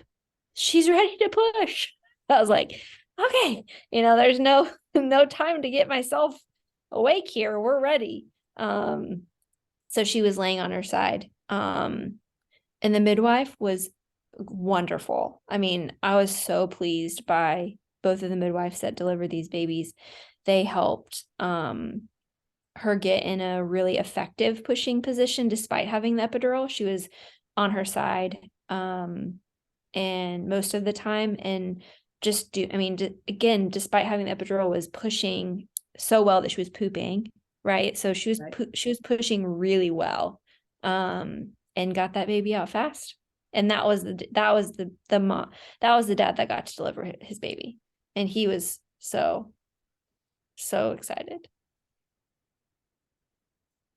You did a great job. You were exhausted. I was proud of you.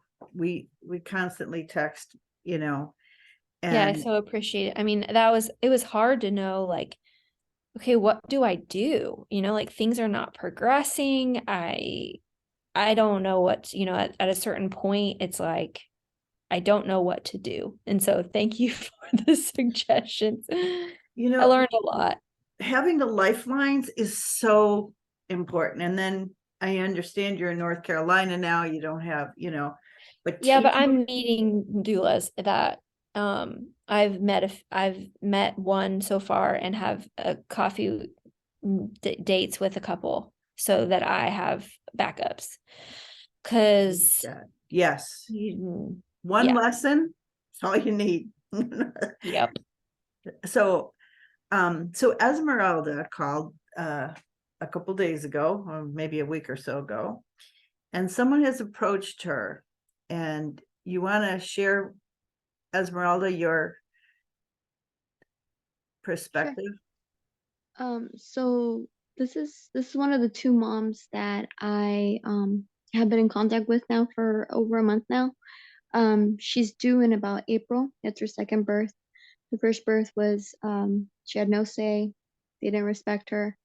They actually pulled the baby out before she was done pushing. They pulled the placenta out. So horrible experience. And now she's wanting to do a home birth. The problem is that the military doctor is saying that it's hard to get in contact with the midwife for whatever reason. Like they're not getting back to the doctor.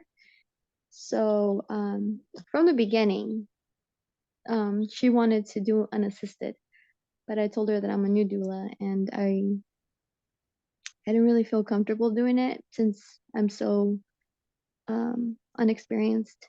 So she's now considering doing unassisted, and I am here to get all the tips and info that might be able to help us if that were to be the case. So this is really important because these are going to show up, right? Now, when we have an experience, we have one stream of thought, story, emotion. This is really important. So when we're counseling with somebody, we want to give them other choices. And we're going to have a master class on this, right? We're going to come through different stories and different experiences and different wisdom, right? So I said to Esmeralda, we could do a Zoom call and we can go into other details. One of which is sometimes people think, well, I can't continue with prenatal if I'm going to be having a home birth. No, you tell the client to always keep those appointments as the backup, right? If you choose, no matter what home birth it is, somebody should have the backup somewhere along the line, right? If your midwife has her team of backups, that's great. If not, you make sure that if you're in doctor care, that you stay in doctor care. So that little shift, and you're only paying on a normal insurance basis, you're only paying for the prenatals. So if you do decide to deliver at home with midwives, the bill that goes to your insurance company is only the prenatal visits and your labs and your blood workup, right? So that's clean. But then on the other side, and this is why I wanted to share this and have that conversation, is the level of responsibility, the 100% responsibility that the client needs to be aware of on a legal side, right? And on a safety side.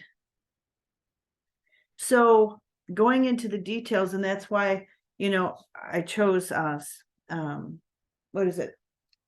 special delivery as one of our main books, because you guys are going to end up being at a birth where you're the first person to arrive.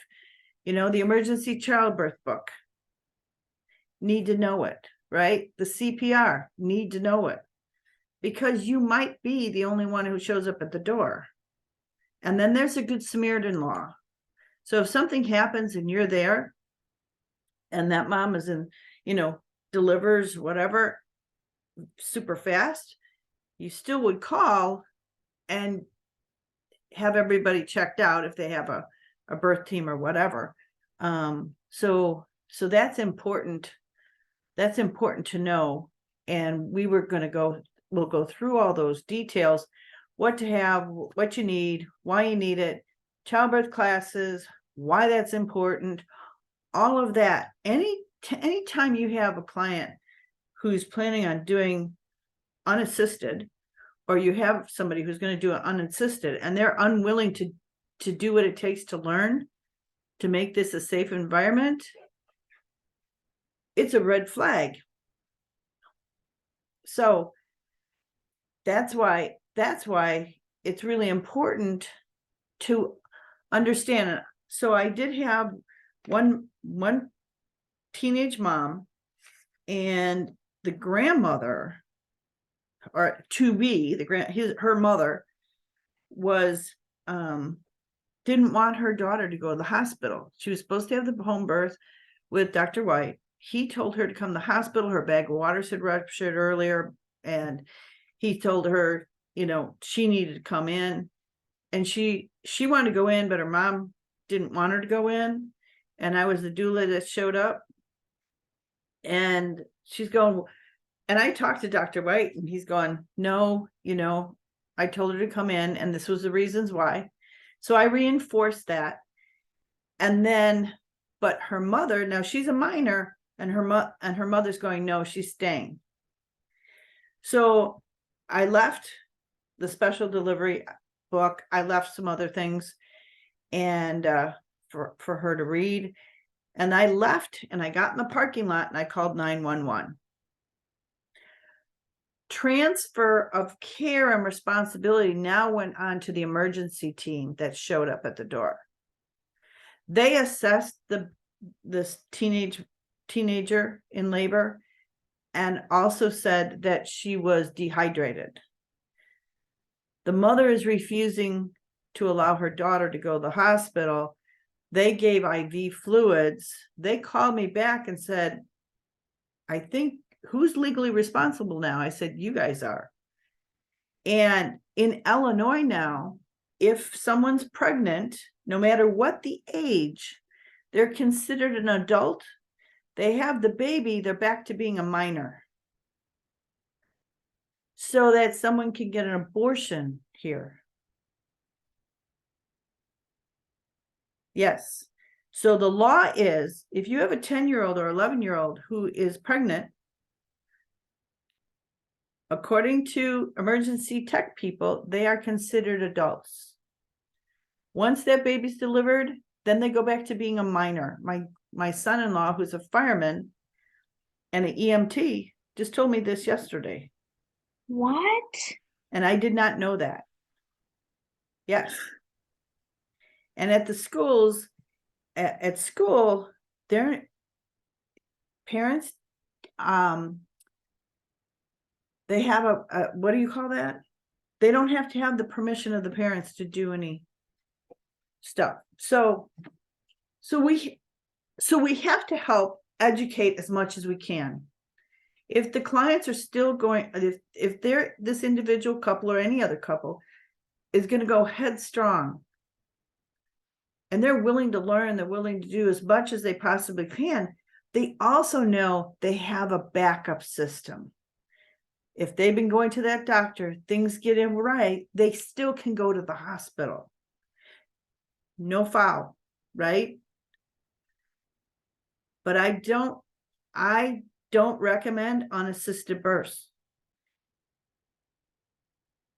because of the liability, because there's so much variety. Now, healthy pregnancy, well-nourished, healthy pregnancies, mom's going fast. Dr. White used to say, probably not going to have any challenges, right? But we don't know. We don't know. And so anyways, with that, I want Hattie to show up a minute because she has a big announcement. Something special happened in her world. Well, before that, I'm just concerned about this race. Because I know around the vaccinations, they were making laws where minors could be treated as adults, so they could make their own decisions around that. But let's say, for example, Put your camera on. Oh, I apologize. And we're not going towards that story yet. You're going to tell us what happened. Who came home?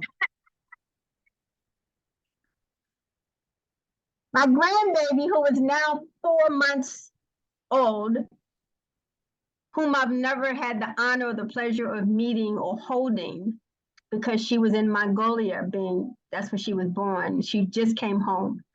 So now I get the chance to actually go touch her, feel her, hold her, love her, be with her. And it's just a beautiful thing. And my son he's ecstatic because all he wanted for the New Year's was to hold his baby girl. So he gets a chance to do that. And now so do I. So it's pretty awesome. So Hattie shared something with me that I thought was really important.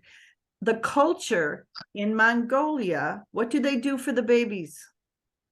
Well, there's a number of things.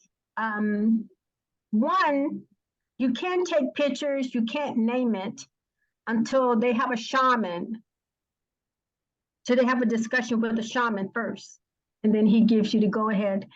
But every 10 days, babies get massages, 10 days on, 10 days off. 10 days, Lord have mercy, I'm like, touch me, okay? So yeah, it's pretty awesome. It's pretty awesome. Yes. And so she's home now. Yeah, and that's an answer to her prayer. And So anyways, I'm really proud of all of you guys. Do you know how awesome you are? I'm proud too, because these have been some amazing experiences. Yep. So I have one other certification that I gave out yesterday. Her name is Morgan Coons. And she got her junior doula certification. She has been to 4 births for 5 babies. And she has been such an asset for Jamie. And so she goes, what would it take for me to get my certification? So I said, you have earned it. She has been full-time everything. And so she was going to be here to share her birth experiences as well that she's helped out with. But I just want to tell you that she will be, watching the videos and popping in every once in a while with us. She's 14, I think. I think she's 14. But she's got 14 what? What? 14 years old? 14 years old. Yep. For the junior doula certification. Yes. Go ahead, honey. So I've had those for years. So it depends on, but this one is significant because she's earned it. She's done the work. And she's a young age. Yeah.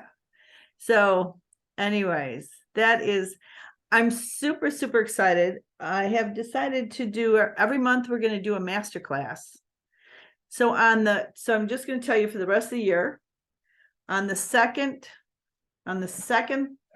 Thursday of the month and the 4th, I think. Hold on, let me check.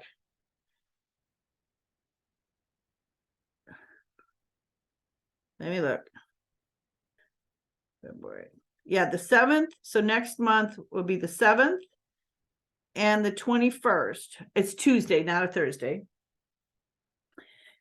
And we're going to do master classes. I'm really excited about the intensive coming up to complete immersion. Well, you will be doing different techniques and art forms that I wasn't able to show you. We'll be doing the Robozo, different techniques for different kinds of positions for babies. Yeah, just all the printouts. I have so much printout, and I really need a typist to make all the pages nice and clean because there's the copies, right, to make copies clean. But yeah, so, and I just want to tell you, you guys are awesome, just awesome, and I'm so proud of you. You have touched another soul, and you have allowed them to come into a safe space. Can't get any better than this. When you look at your yearnings list and you see them, what do they mean to you now as you're getting to know your yearnings? How are they showing up for you?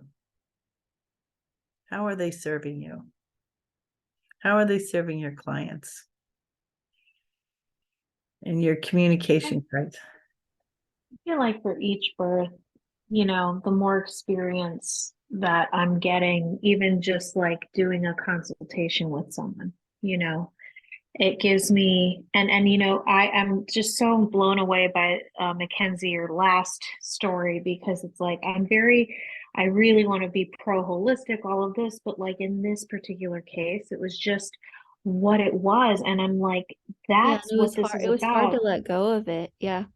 Totally, but that's what it's about. It's like we do have access to modern medicine, and if needed, it's there. Right. And for me, like, it's interesting because I just joined like a Facebook Mamas Do in Illinois this year, right? Like I just joined like a few weeks ago.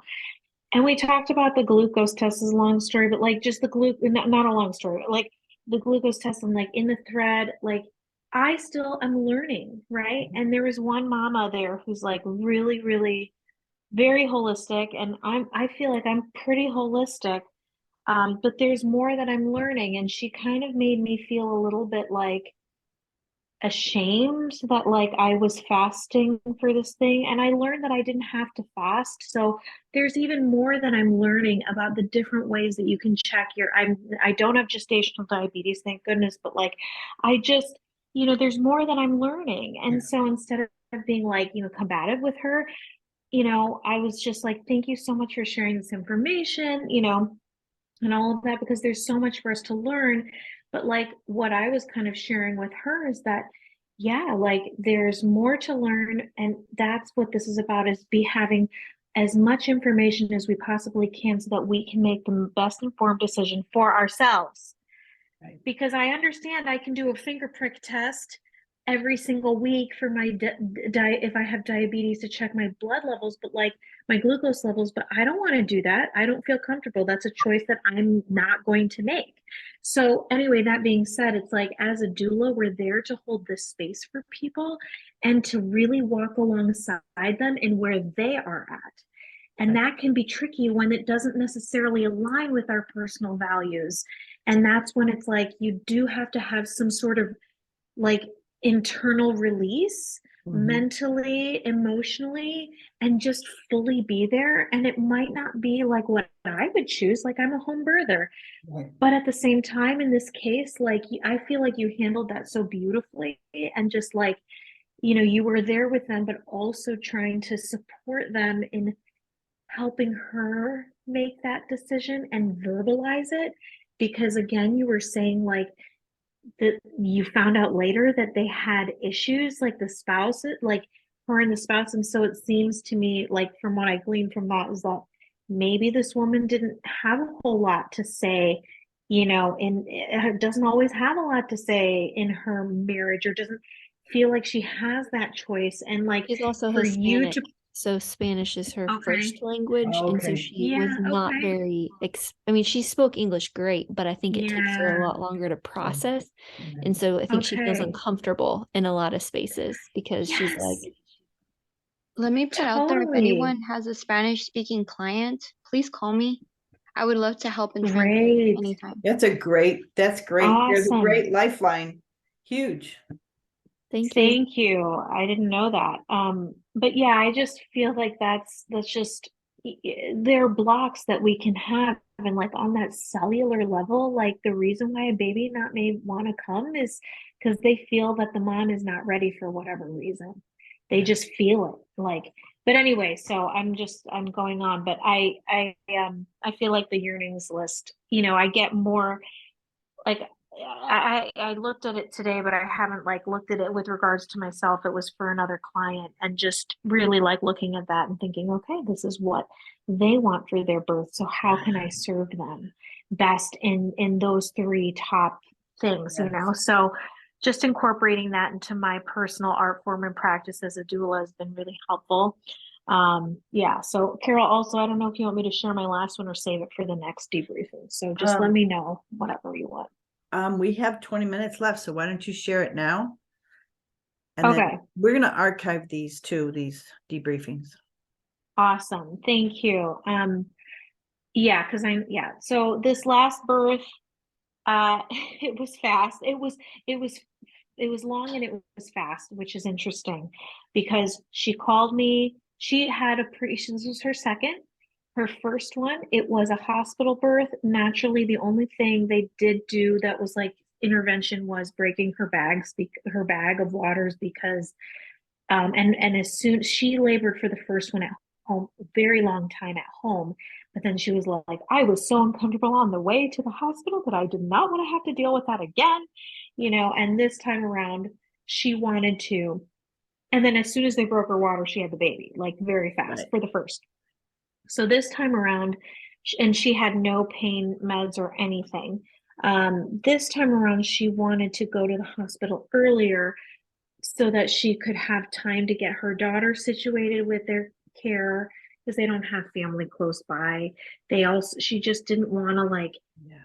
be at home for some reason. So I said, okay, I respect that.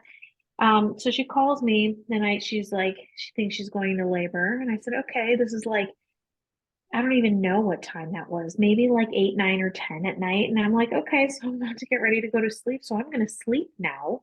And I kept telling them, get the contraction timer app. Don't like, you don't have to write it down. But I think they didn't really understand where I was getting at. Like, just get an app so you can like push a button and then it'll usually tell you when to go to the hospital, So they finally did, but it wasn't till 2 in the morning. She calls me at 2. So I get up and I said, where are you at? And she said, I'm laboring at home, doing well. And she's having a contraction while I'm on the phone, just kind of like monitoring her myself too, just like hearing her. She's able to talk in between. I said, okay, so when your contractions are getting closer and longer, closer together and longer apart, or longer in length, call me again, you're getting closer to active, right? And so it wasn't till about 5 a.m. that she says, I'm pretty sure like I'm really in labor now. And I said, okay, because she knows what that feels like, right? So I said, great, I'll meet you at the hospital and I'll get everything ready. But then they left a bit earlier than they left as soon as they got all the things. I said, make sure you eat. Just make sure you eat. Get something in your system, drink a lot of water, and just get there and rest if you can. So I get there about an hour, hour and a half after they arrive at the hospital, the park, and I'm like, I don't even know where I am. Find this place, and I get in there, and she's in triage in a room, in a very, very big room. And I see the nurse and I ask her where she is. Oh, she's right there. And I'm like, how's she doing? Give me the skinny. And she says, oh, she's like resting on the side on like with the peanut ball. I said, okay. So I go in. It's so peaceful in there. Everybody's like sleeping and resting. It's like 7 in the morning or something like that. And I'm like, what's going on? I thought she was in active labor. And they're like, well, she just slowed down. So, okay, that's fine. Like just that's good that she's resting. And the whole day, so she didn't give birth until like 8 or 9 at night. Okay. So we're there the whole day. She stalled the whole rest of the day. We did everything. We walked up and down the hallway. I did the rebozo, just shaking, I did acupressure points. I used my essential oils to help put, the clary sage on those pressure points, on her ankles and like on her lower back. I had her lay on her, do side lying and had her sleep. We all slept, we all rested. And throughout this whole thing, her husband's kind of like, I think he really wanted to get things going, but he was also respectful of her choice and just said, like, it's okay, like whatever you want to do, honey.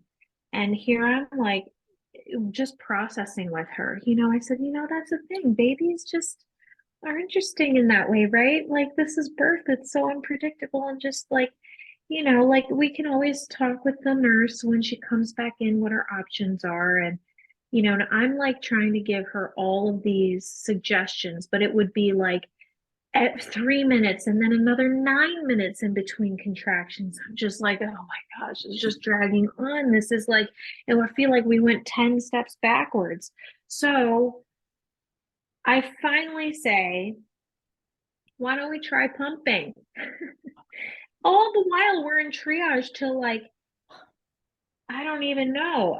Maybe it was even earlier. Maybe she didn't give birth at 9. Maybe she gave birth at like, I have to look at the pictures because it usually says the time, Either way, I think she gave birth at around like 6 or 7 something at night, And it wasn't until 5:30 that the nurse comes in and says, okay, the labor and delivery is open. Because when I had gotten there, she said, it is packed today. And labor and delivery, they're tiny rooms. It's better that you're laboring in triage anyway. And I was so appreciative of that. Turns out this nurse is a home birth mama of 2 herself. So she knows all of this. She's like talking to me, like, do you know spinning babies? Do you know how to do this? Do you know how to do that? I'm like, absolutely. Let's do the thing. She said, great. So when I brought up to the nurse, like, And she said also, like, totally eat. She kept telling her, like, it's fine because you're in triage, so you're not in labor and delivery. I'm not going to force you not to eat, because in labor and delivery, they are like, they won't allow it a lot of the time. So husband gets the food, I go get food, we bring her back food. She's able to eat, she's able to drink, she's able to like do whatever and move around, and the room is huge. And I go into the hallway to fill up her water bottle and mine too. And I overhear this same home birth nurse, right? Home birth mama nurse talking to somebody in labor and delivery saying, I just want to keep her up here because she really wants to labor naturally.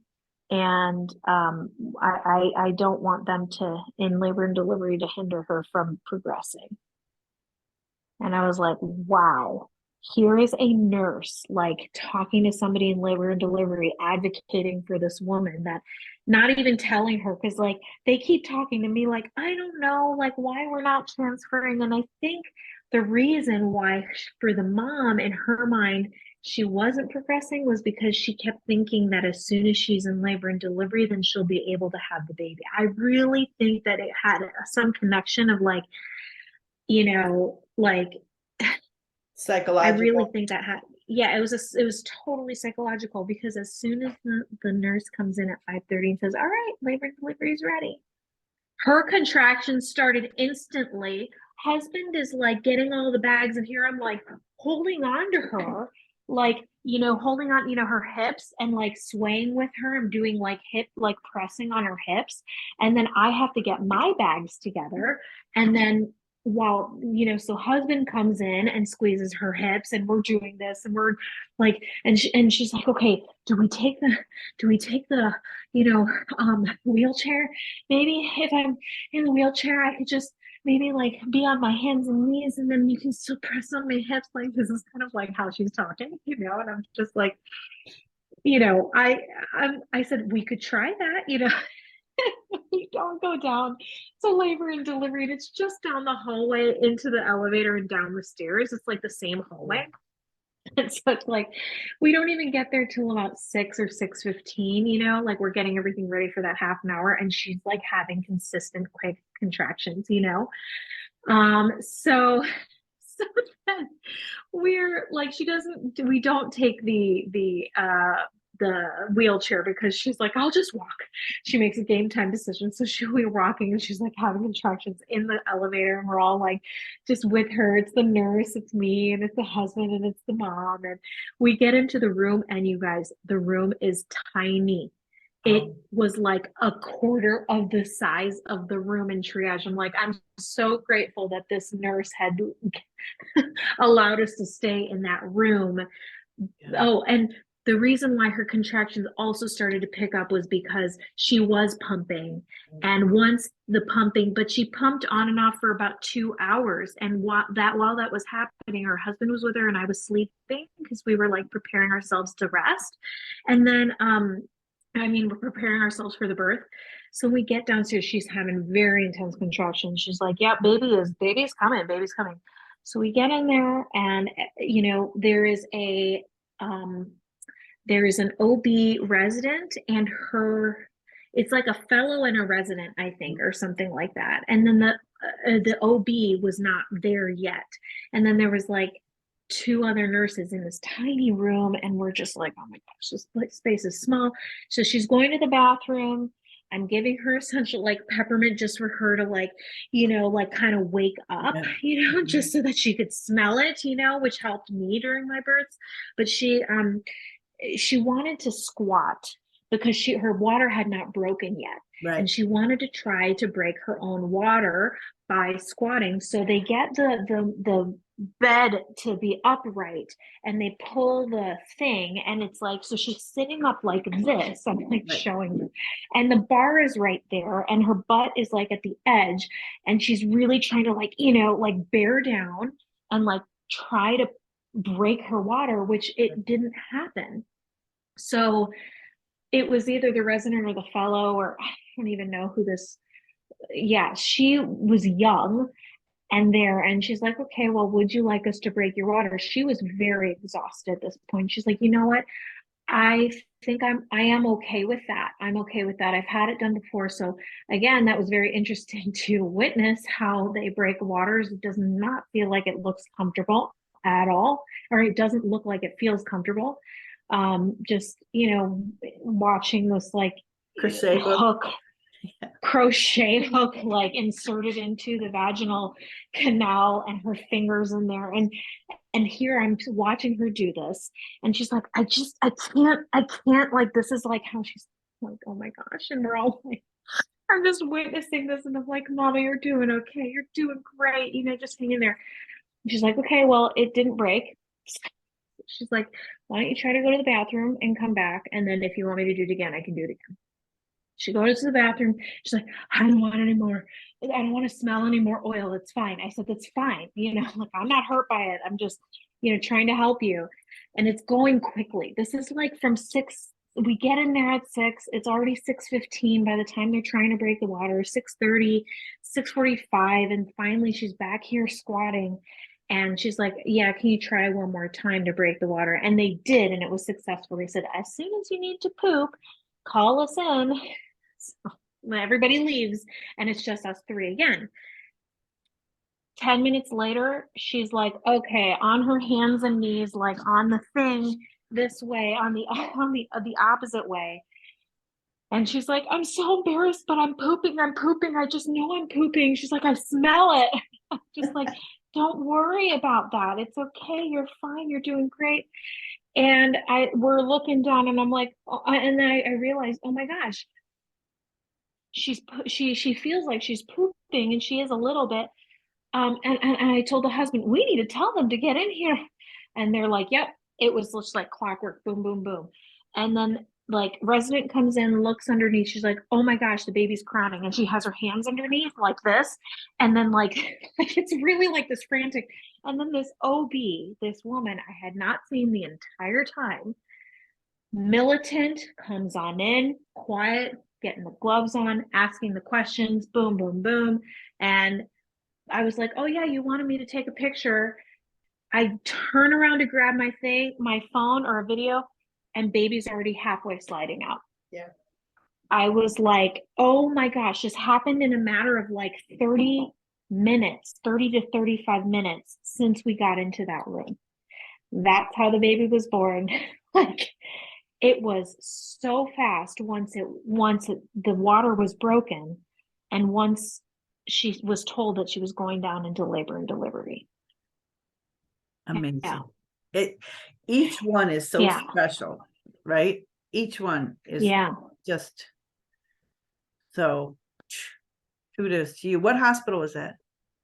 That was in downtown Chicago, and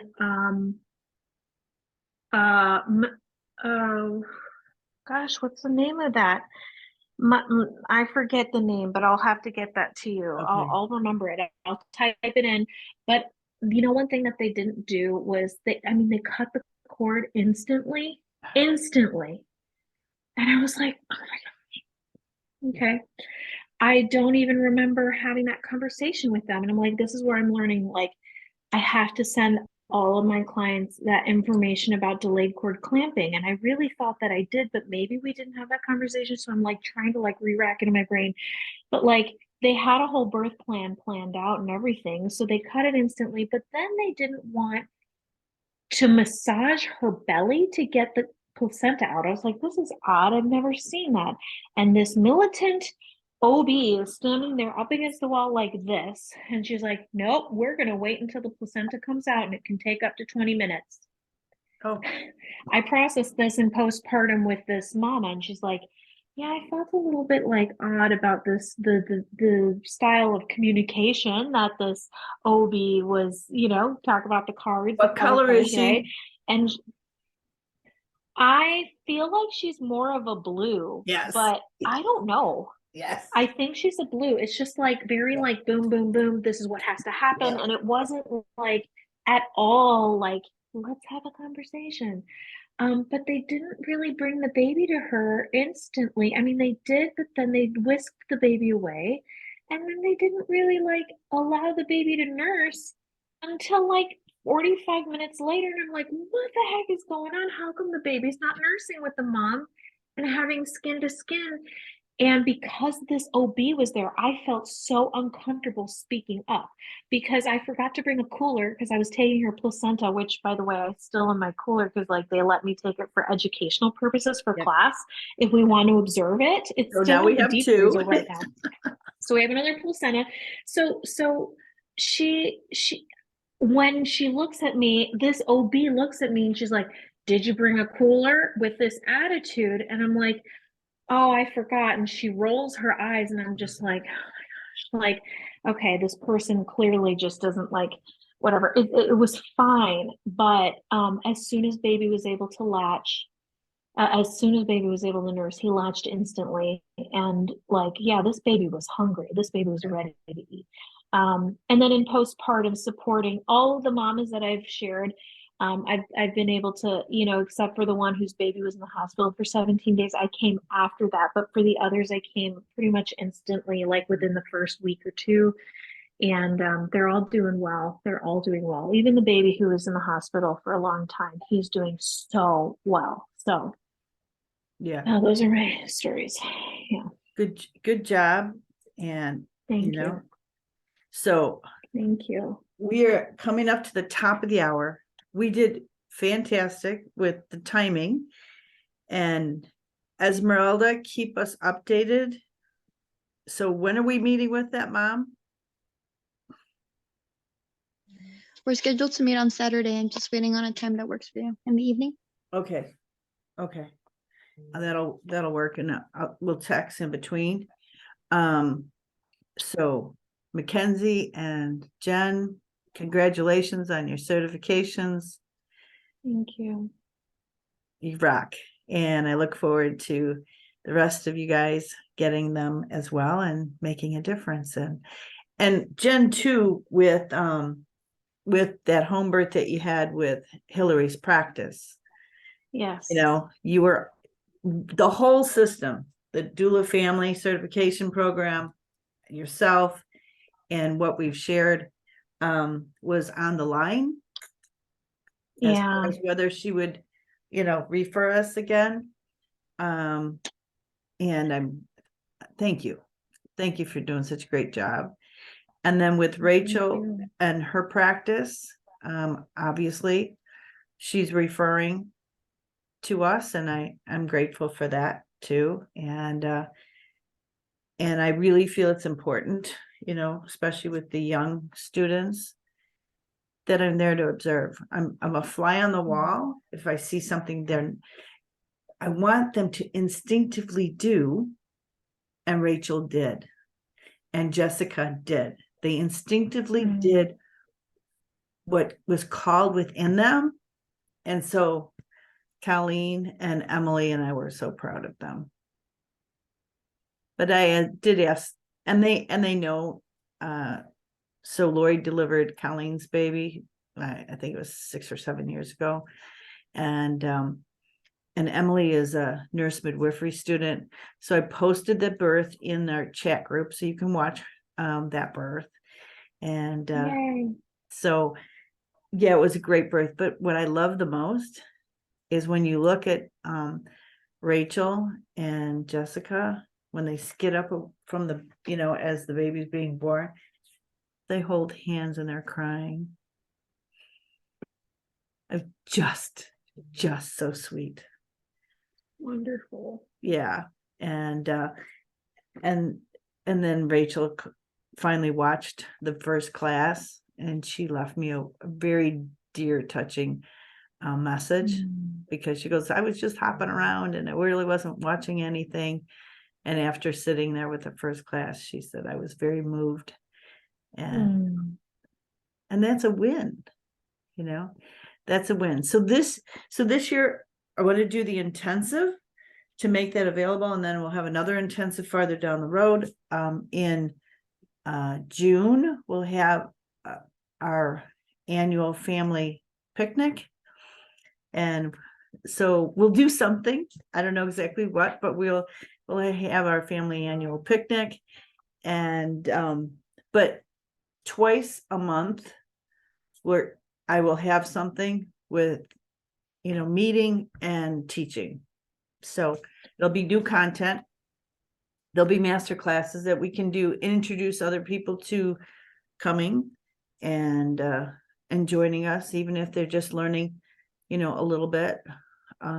So yeah, so I've got so much content. That's the problem, more content than That's great. it is. It really is. I'm just blown away by all the stuff that we have. And that's the other reason, having the intensive here at the house, I can pull it off the shelf. I can pull it out of the closet. I don't have to haul it to some center. And, and then I always love having people come home, because that's really where the heart is home.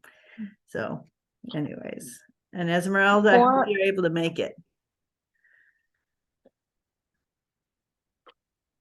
Yeah, I'm gonna try my best. I need to schedule the plane ticket. I work that morning and then I work the evening of Sunday, so I'm still trying to figure out how to make it all work. Okay, fair enough. So anyways, Mackenzie, good job. I know it's late for you guys on the East Coast.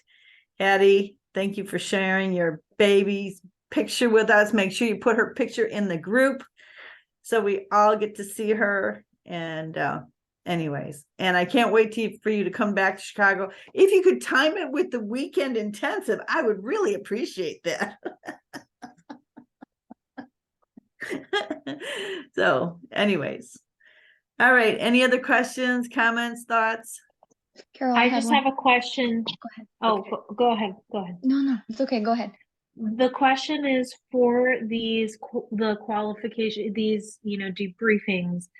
So these births that we heard, that all, does that include postpartum or no? That does not, Well, right? You guys are, Or I've talked to you, right? I've talked to each of you, so you're fine. Yeah. Okay. And then, so Rachel also had her other one, but she didn't really deep dive into, she talked a little bit about that one, the birth that she missed. Does that count or does that not count? It does, but there's I think there's more life skills to go under her belt. Yeah, exactly. We'll credit, but there's a lot more life skill to go under her belt. And she only did listen to the first video this week, even though she's had access, Right. Okay. But having her, do the what do they call it? When you just go into it, right? Her and Jessica, right? This was their first births. Right. The immersion.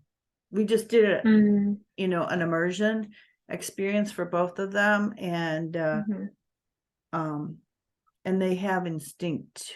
They do have the instinct. And that was a good sign, right? Yeah. So, Yeah. and it was a safe environment with the people we're working with. Huge Right. difference. I wouldn't send them off to a hospital birth on their own, right? I would, for these that are a little bit more fragile, I would like to make sure that I'm there.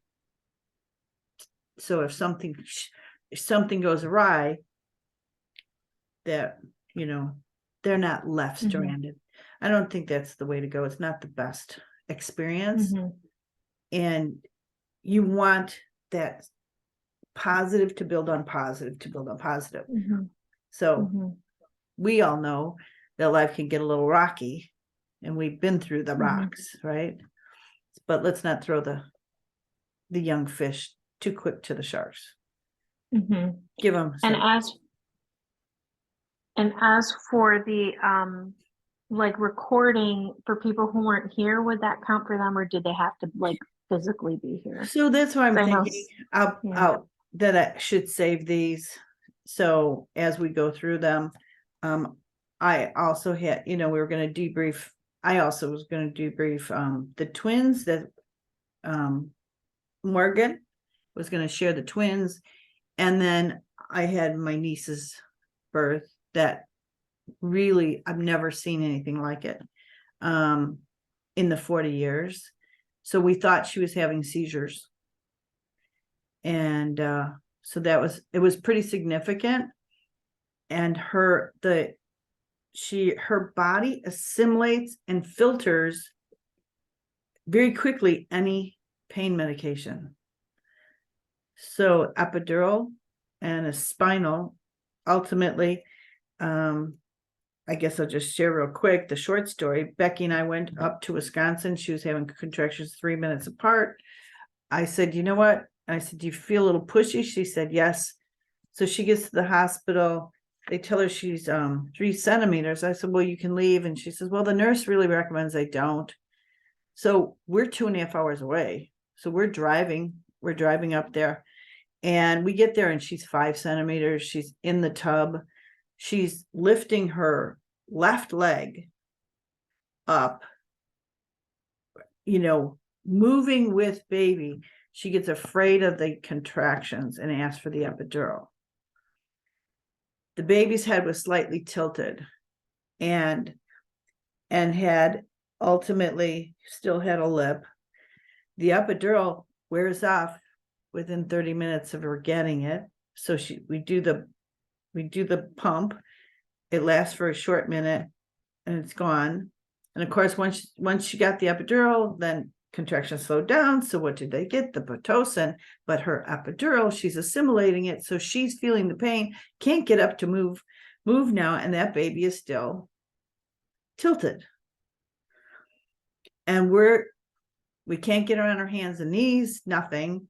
We're trying the sideline side, doing our best. Ultimately, that labor went forever, and her body just fried out, and her head started to shake. She just froze up with her arms and legs straight out, and we thought she was seizing. Interesting enough, when we hit the button, the nurse hit the button, and all the staff that was around there came. He said, check her oxygen. It was 100%. So he said, she's not seizing. If her oxygen is 100%, she's not in seizures. But she was in total breakdown, nerve breakdown, mental breakdown at that point in time. And it had gone quite a while. She was in that, the pit was set at 8 drops. The epidural's not working. She's had 2 boluses on top of it, and within minutes they're gone. But we didn't understand. So finally she gets a C-section. Hold on. She's asking for the C-section. The anesthesiologist was awesome. We just couldn't figure out, because that there are people who assimilate the medication so quickly. And so she had a spinal with a double block that should last long. And within under 30 minutes, her feet and legs were unnumb. And this is a C-section. I've never experienced it, never seen it. I've never had somebody respond that way, but I understand it. But we couldn't get her, once she had the epidural, we couldn't get her up off the bed. We couldn't allow her to let her body move the way it needed to make that difference. That's why it's so important that we get in the room together and we start working different positions. Because she had it right. Because the lip was on the right side and she's lifting her left leg at 5 centimeters when she's in the birthing tub. She's doing it right instinctively, but got scared. But she refused to take childbirth classes. She refused to do any of the homework. She refused to do the exercises. So, the lesson was the lesson. But I'm so grateful that Becky and I were there with her, because now Tara was born at home.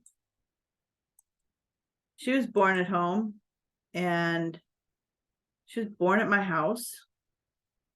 Her mother was at Becky's birth when she was a teenager. I mean, my family's been able to go back and forth and deliver because of this practice, right?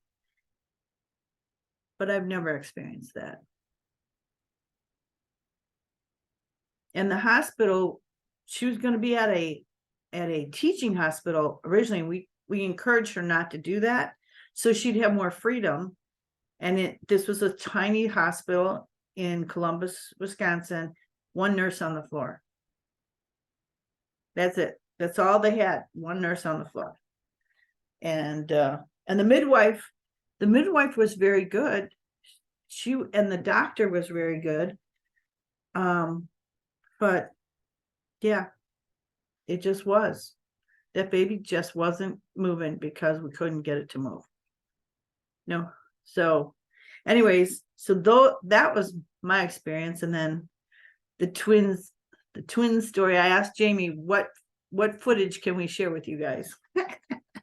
And so we're also looking for pictures, if we're allowed to have some pictures within, nothing, naked, right? But some good pictures, and we're going to start a blog. So if you guys have things that you think can go in the blog, we're going to have that on the website and have rolling conversations. So great. We will. And also in that thing that I sent out for everybody, the the survey, the questionnaire. I'll have to send the results or the answers, because I think you said like for a full year, right? Because this is 2022, but into February of 2023. So just let me know when you need it by, all the information. There is a space for people to upload pictures in that survey if they want, if it's okay and approved by families, of course. But do you want us to also write up anything with that? Like, so I would encourage you to send it to Sharose so she can upload it on the Wix on our Doula family website, and then that way we have it. And and if you have births of your own, pictures of your own, that you want to contribute to the cause. Yeah. And there's that one video you made that I'm just love.